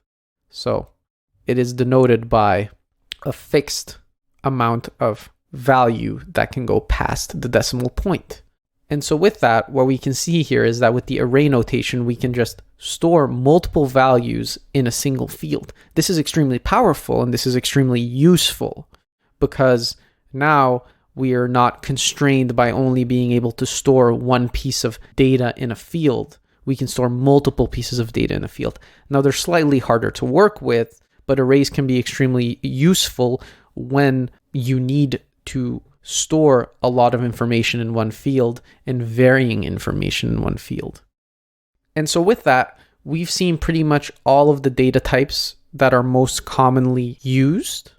As I said, there are many, many more data types that you can sink your teeth into, and there are many use cases for those data types, but we really wanted to give you that foundation of data types that can help you build pretty much most data models. And so with that, let's look at creating tables. In one of our previous videos, we created our database, ZTM. all that was left to do was put data in it, right? And you're right. All that's left to do is put data in it. And we went on a tangent that kind of focused on roles and permissions and data types, and we steered away from the core of practicality, but it is to give you that foundation of knowledge that you need before you dig too deeply into all of these commands and things that you can do. And the reason for that is, well, we could teach you all of these commands and we could show you how to create things, but it doesn't really bode well for a foundation. So we wanted to really hone in on that theoretical side and kind of give that base. And then from there, we can go ahead and create a bunch of data. Now, I promise we have to hold up for a second and we have to think about, what do we put in? Because I said in the previous video, well, let's go ahead and create some tables. But hold up. What are we going to create? What kind of table are we going to create? What are we trying to do here? Right? We have a database, but now that we have a database, what are we going to do with it? That takes some forethought, right? You need to think about it. You need to create maybe a model of some sort, and you would be right. We would have to create something called a database model. Usually before we create a database, before we get into the nitty-gritty of the practicality, we usually end up creating a model. What's a model? What does that do for us? Can I just go in and hack my way through creating tables and creating all of this crazy stuff and just figure it out as I go along and change things? You could. You definitely could. But a model would help you think ahead up front and not have to make as many changes as you go along. A little bit of thinking ahead will take you way farther. And so what I mean by that is, a model is a design that is used to visualize what we are going to build. And that is extremely important. We want to know what we're going to build before we build it, because if we don't put a little bit of thought into it, things are going to change and shift so often. Your database is going to be a moving target, and all of the software that may potentially be built against it, or all of the queries you write against it, they're continuously going to have to change. So we're going to have to think about it before we build it. This is what we would call an entity relationship diagram. It denotes what exactly we are going to build. Now, what do I mean by entity relationship diagram? Well, if we look at what we're trying to build a zero to mastery database, which is going to contain courses. And we're going to store courses, we're going to store course information, and we're basically, in a very basic way, going to build that system. And an entity relationship diagram is what we would use to create that model. That is what we use to create a model. And it denotes entities. What is an entity? Well, an entity is nothing more than something that says what something is, right? When we look at storing, for instance, courses, we know that one of the entities we want to store is a course. We know that we're talking about courses. And so when we start thinking about this, we start thinking about modeling a database. And when we model a database, we have to define the entities that we want to store. An entity is a thing that we want to store. When we define that thing, we have to define what we want to store for that thing. So for a course, what we would want to store is a name, a description, a subject, and then we would want to store some feedback, for instance. That's what we would want to store for a course. And then, well, when we think about it, well, a course also has a subject. So we're going to have to store subjects for a course. You know, it may be IT related, it may be business related, it may have a different thing. And so when we think about subjects, we think about subjects as entities. And then, well, we need students. We need students to follow the course. So we'll have students, and students can be enrolled in a bunch of courses. Getting to this diagram is a whole different set of skills. It's an architecture skill. It's a skill that you will need in order to build out a diagram. It has less to do with actual SQL and more to do with conceptual thinking. And so when we look at this, you may be thinking, well, Mo, like, okay, you created this diagram, but how am I going to create one? And so we'll have an entire section on how to build up a diagram like this and what mental models you'll need to follow in order to be able to think about this more granularly. Basically, what we're trying to show you here is that there are ways to think about how to build a database. There are structures in place and ways of defining a way to formulate what a database should look like before you go ahead and create all the tables and all this stuff.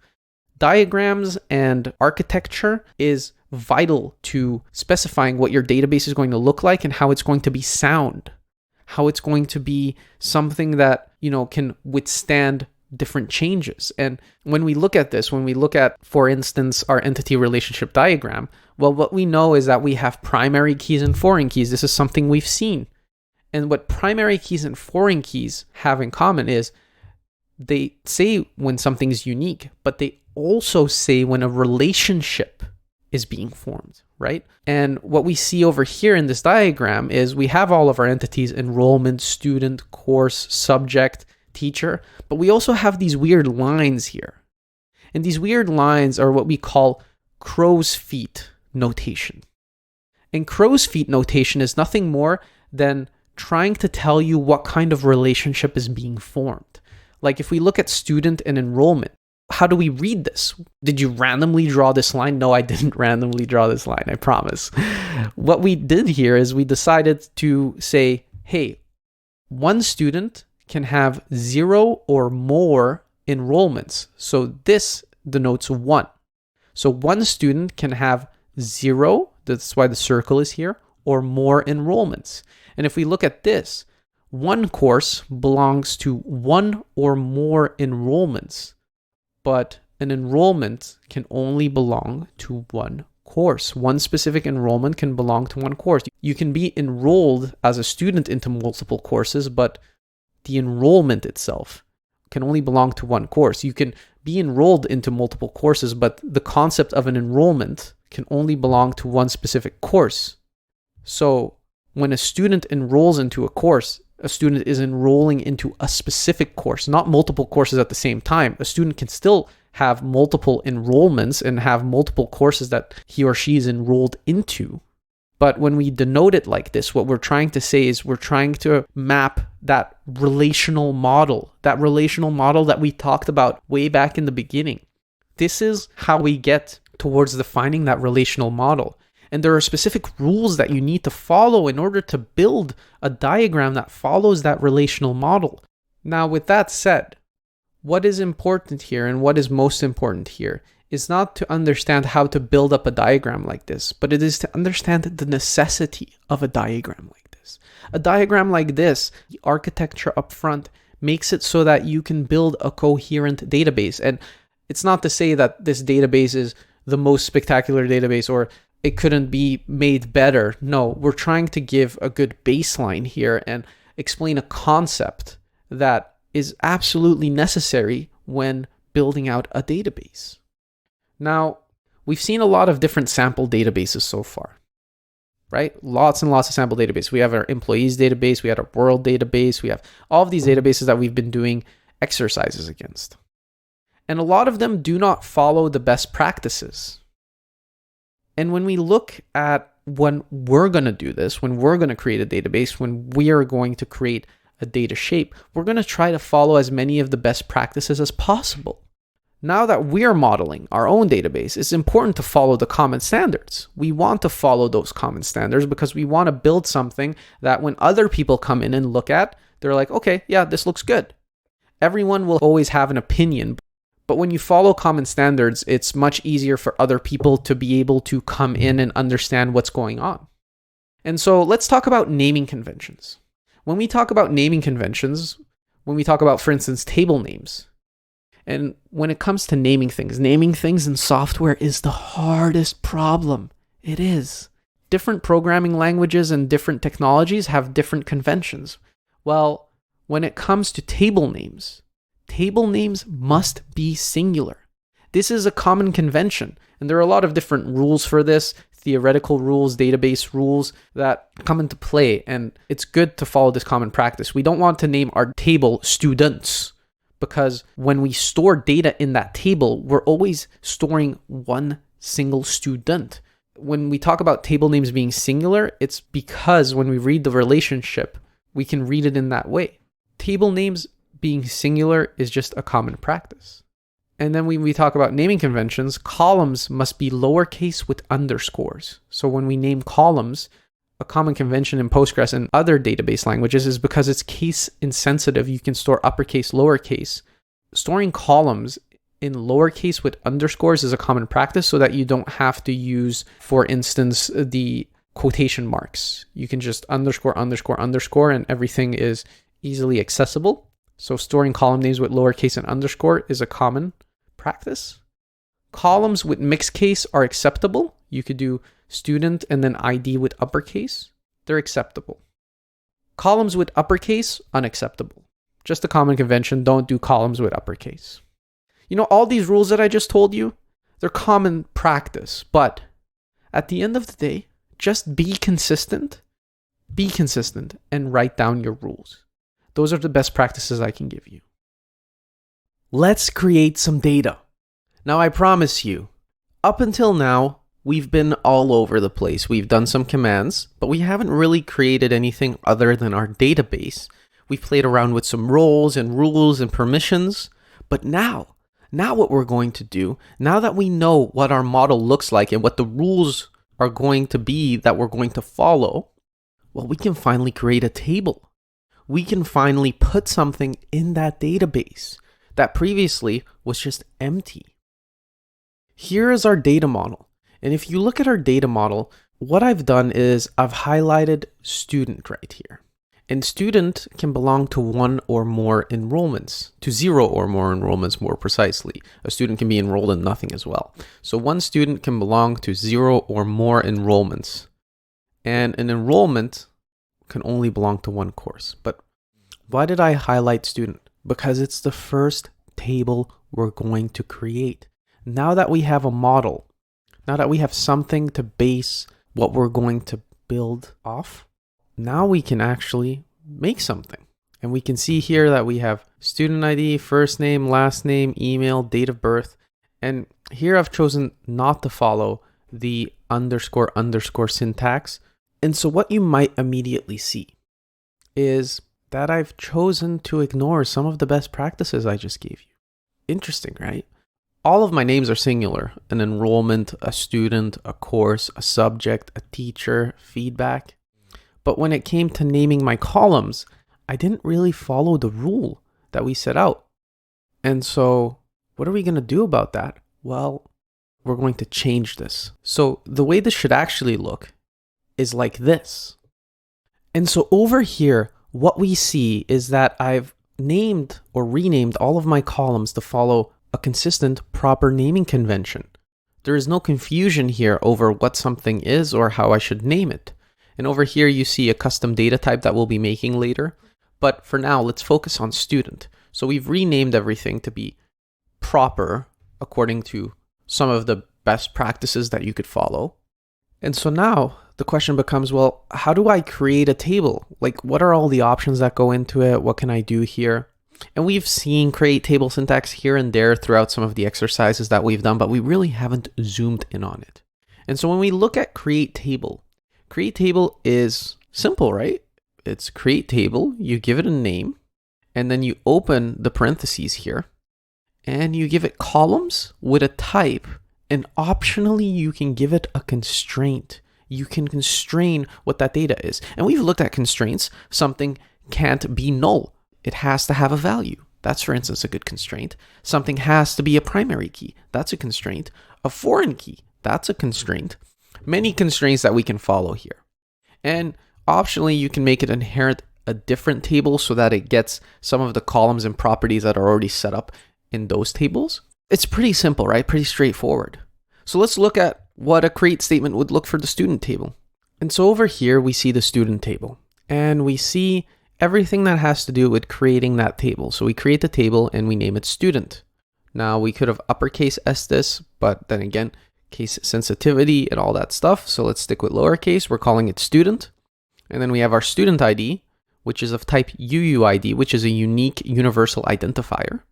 We're setting it as the primary key as a constraint, and we're giving it a default value, something else you can do. You can also give something a default value, and we're saying, hey, by default, generate a unique identifier, because I don't want to fill it in. I may potentially be able to, but let Postgres decide what value goes in here because it's just a unique ID. So why doesn't Postgres just generate this for me? Give it that default value. And then for first name, we're saying it's a variable character of 255. We don't want names over 255 characters.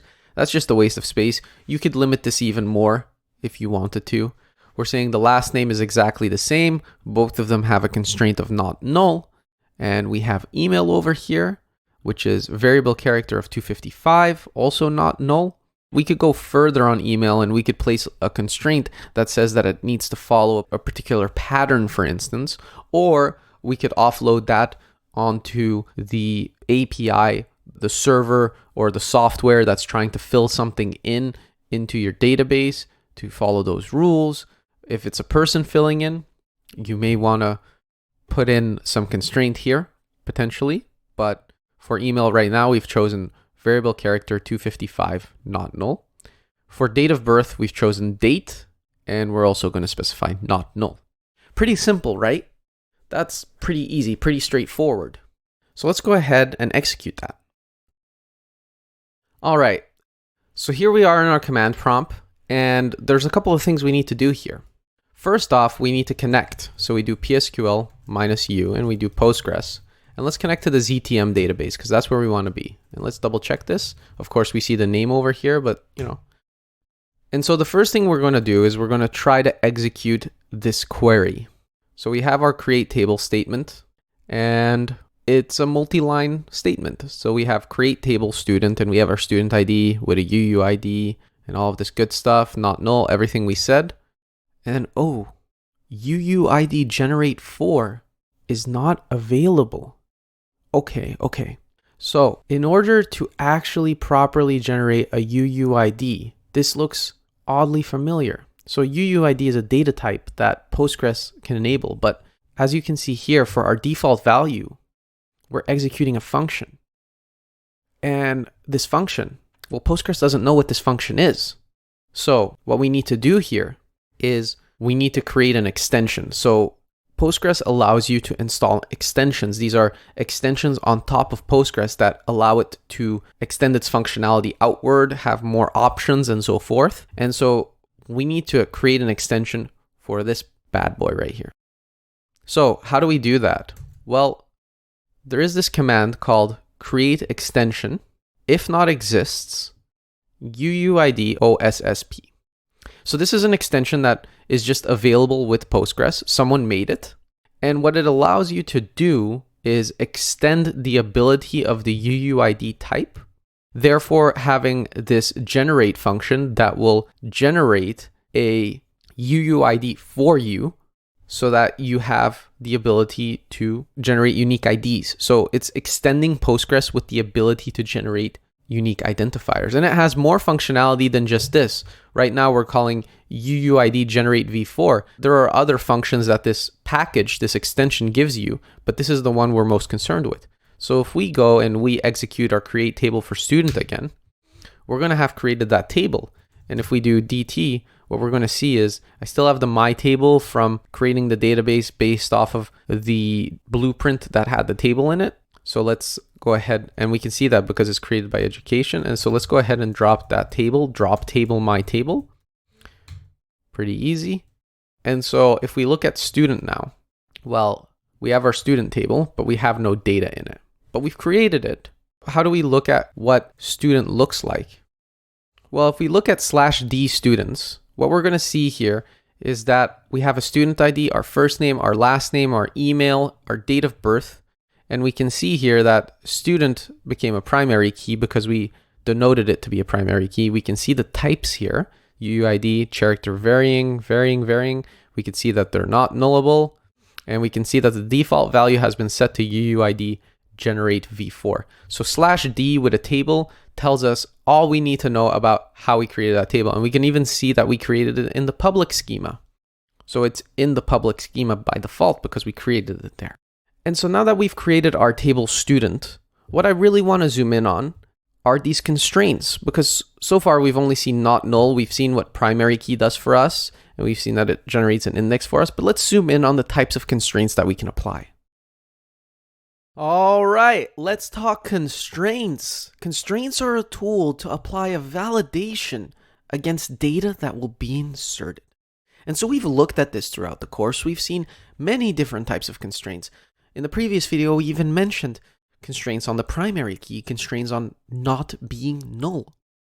But I really wanted to zoom in here on constraints and look at how constraints work and how they help us. Because at the end of the day, they are a tool to apply validation methods against data that will be inserted. So what we're trying to say here is that when you apply a constraint, what you're trying to do is you're trying to say, hey, when you insert data into my table, follow my rules. Follow my rules and make sure that the data corresponds with what I want to be inserted. Let's say you wanted to put a constraint on the email field and you wanted to apply a bunch of crazy checks to make sure that it is actually a valid email. That's a valid constraint.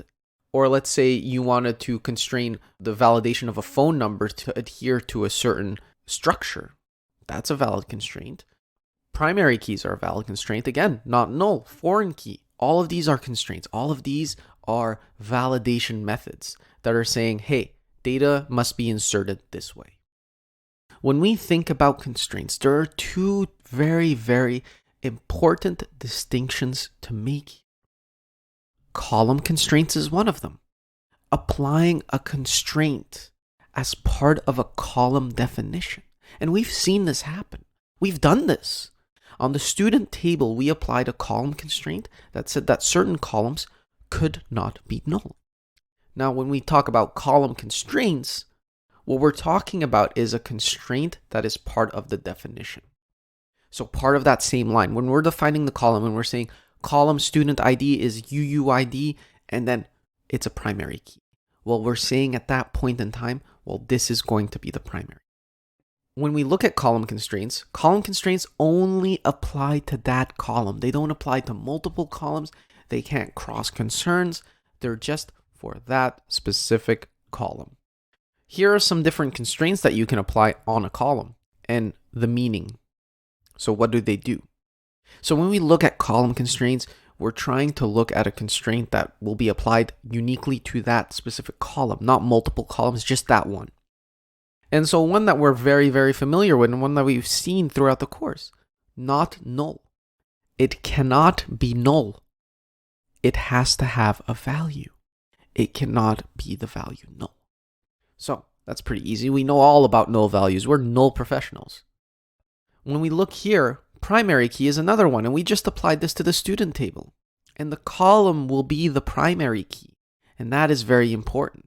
We're saying, hey, this column is going to be the primary key. Now, when we talked about primary keys, we also talked about primary keys being able to be multiple columns. Well, when you apply a column constraint, you're not going to be able to do that. It is for that column specifically. So one column is the primary key. And then we have the unique constraint. And what the unique constraint says is it can only contain unique values. So you can only have unique values in this column. They can't overlap with any other values. And null is considered unique. You can't just fill in anything. It has to be a unique value. Null is considered to be unique as well. Remember that. No null is the same. Then we get into some interesting territory. Because these we've seen throughout the course. We've seen unique, we've seen not null, we've seen primary key. We know all about them. But what is this one? Well, this one is check. So what is it going to check? What are we going to do with this one? Well, we're applying a special condition to check against. So, hey, here's a custom check. Here's something that Postgres doesn't have out of the box, but here's a special condition that I want you to check for the values in this column.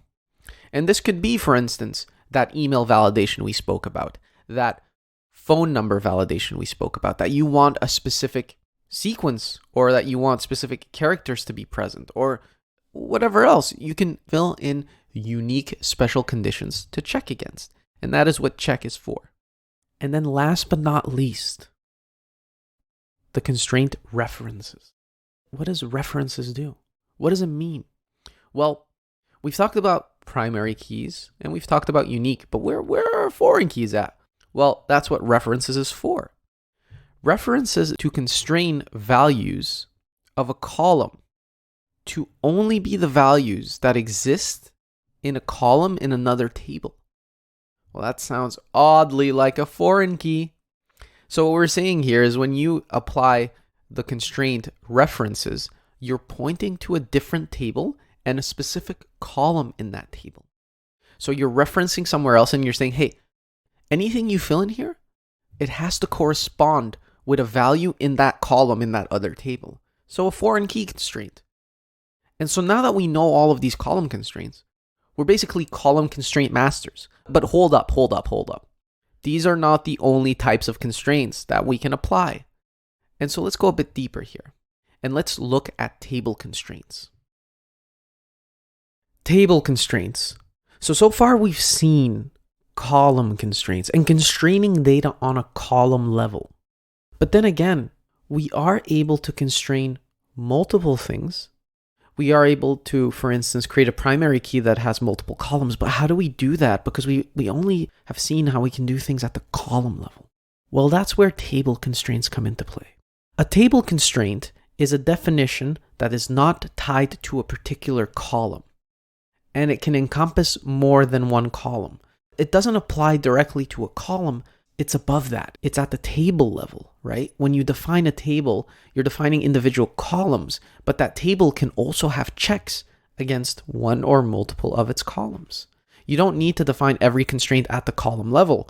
It is useful when that column has specific constraints, and anytime that column has a specific constraint, you should do it at the column level because it's easier to read.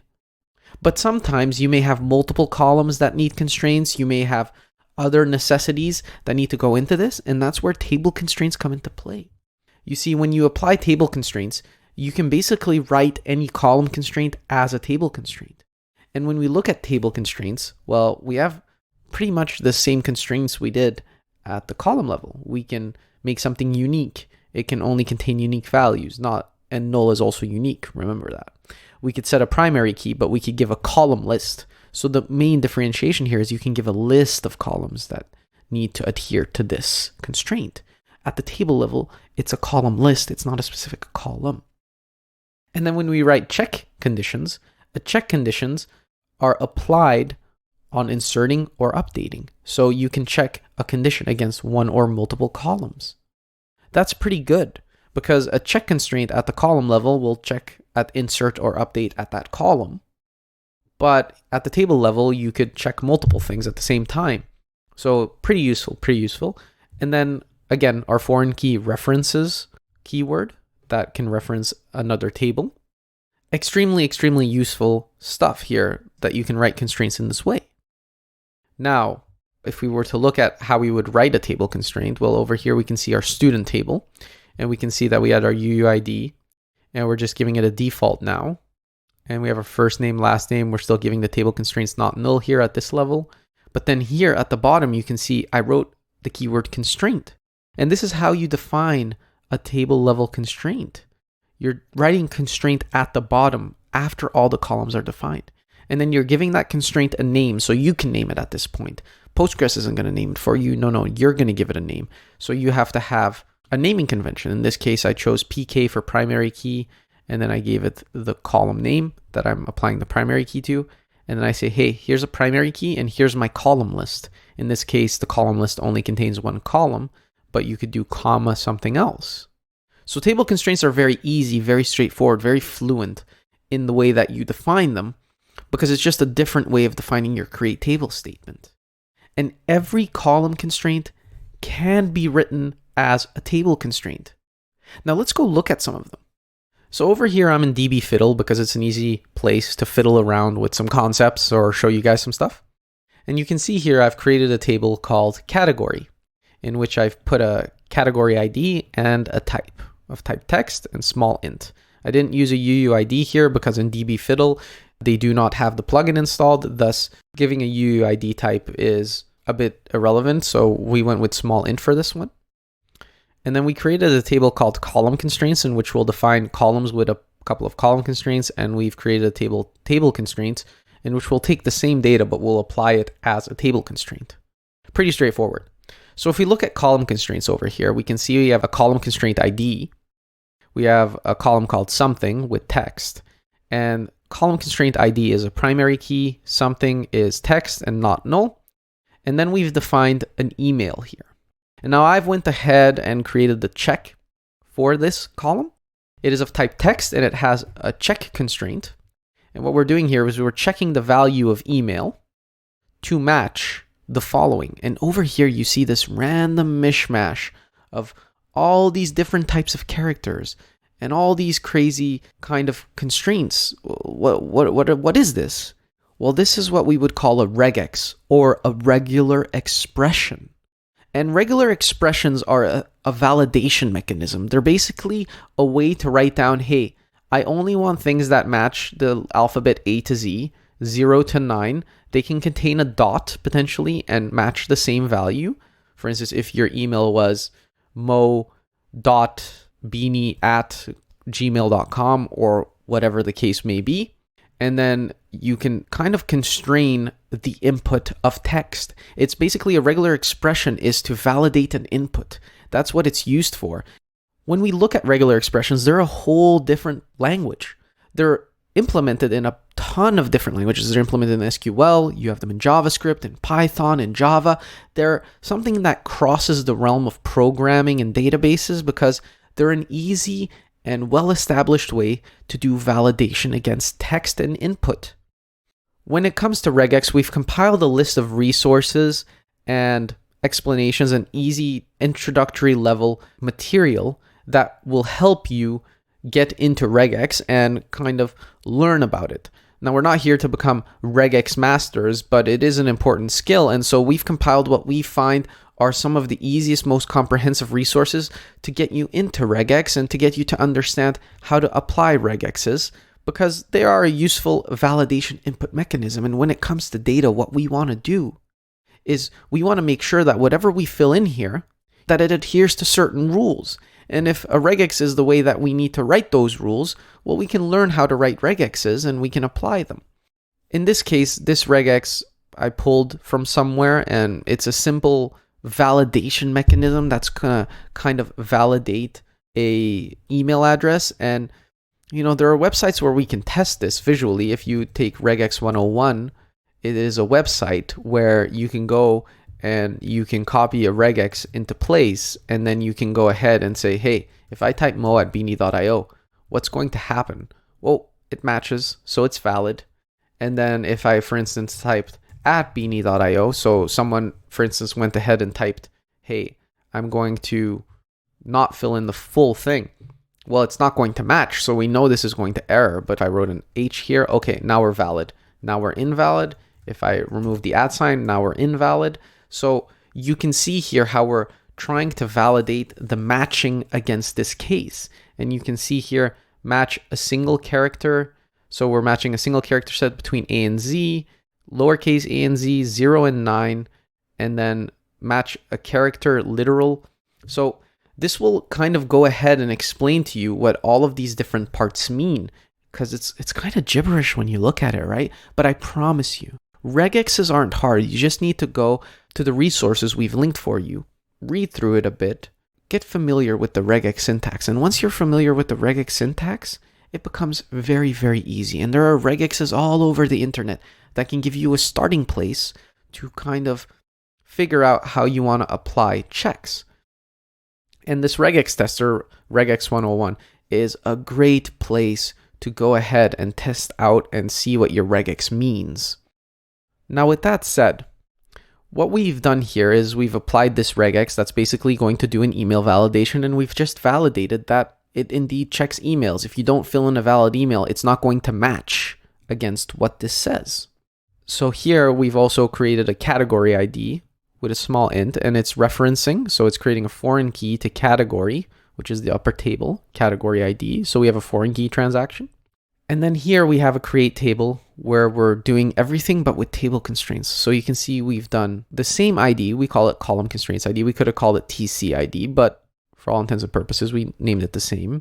We have something. We kept the column constraint on this one. And we have email where we removed the check. And then we have our category ID where we kept the foreign key.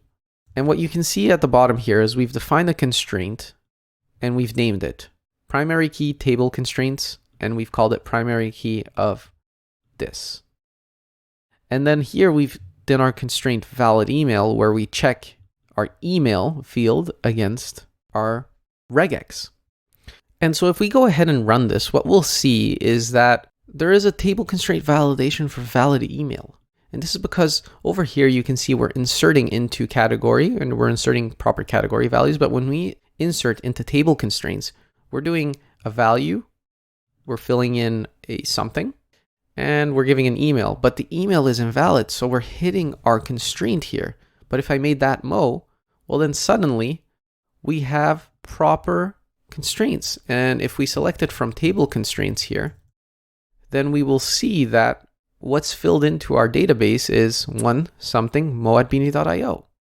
And the same is true for column constraints. If we take column constraints and we removed the mo, we'll see that we're going to hit a column constraint against column constraint email check. So you see the difference in the name here? At column constraints, we defined it at the column level. So Postgres named it column constraints email check. But at the table level, we called it valid email. So it created a table constraint valid email. So it takes the name, right? At the end of the day, these constraints work the exact same way. But what you should remember here is that if you can define something that is at the column level, make it a column level constraint. But if it encompasses multiple values, make it a table level constraint. If it concerns multiple columns, for instance. So let's go ahead and fix this. And then let's select star from column constraints. And if we run this, what we're going to see is it allowed it to be filled in. Amazing. Column constraints and table constraints, although they are a different concept, they operate in the exact same fashion. It's just a different way of writing the same thing. And so you can decide which way you want to write it. But again, the best way that I found of applying constraints is if they're related to one column, write them at the column level. If they're related to multiple columns, write them as a table constraint. But make sure you have a proper naming convention in place so that your constraints are named the same every time you create a constraint on somewhere else. And so with all of that, let's jump into some exercises around creating tables.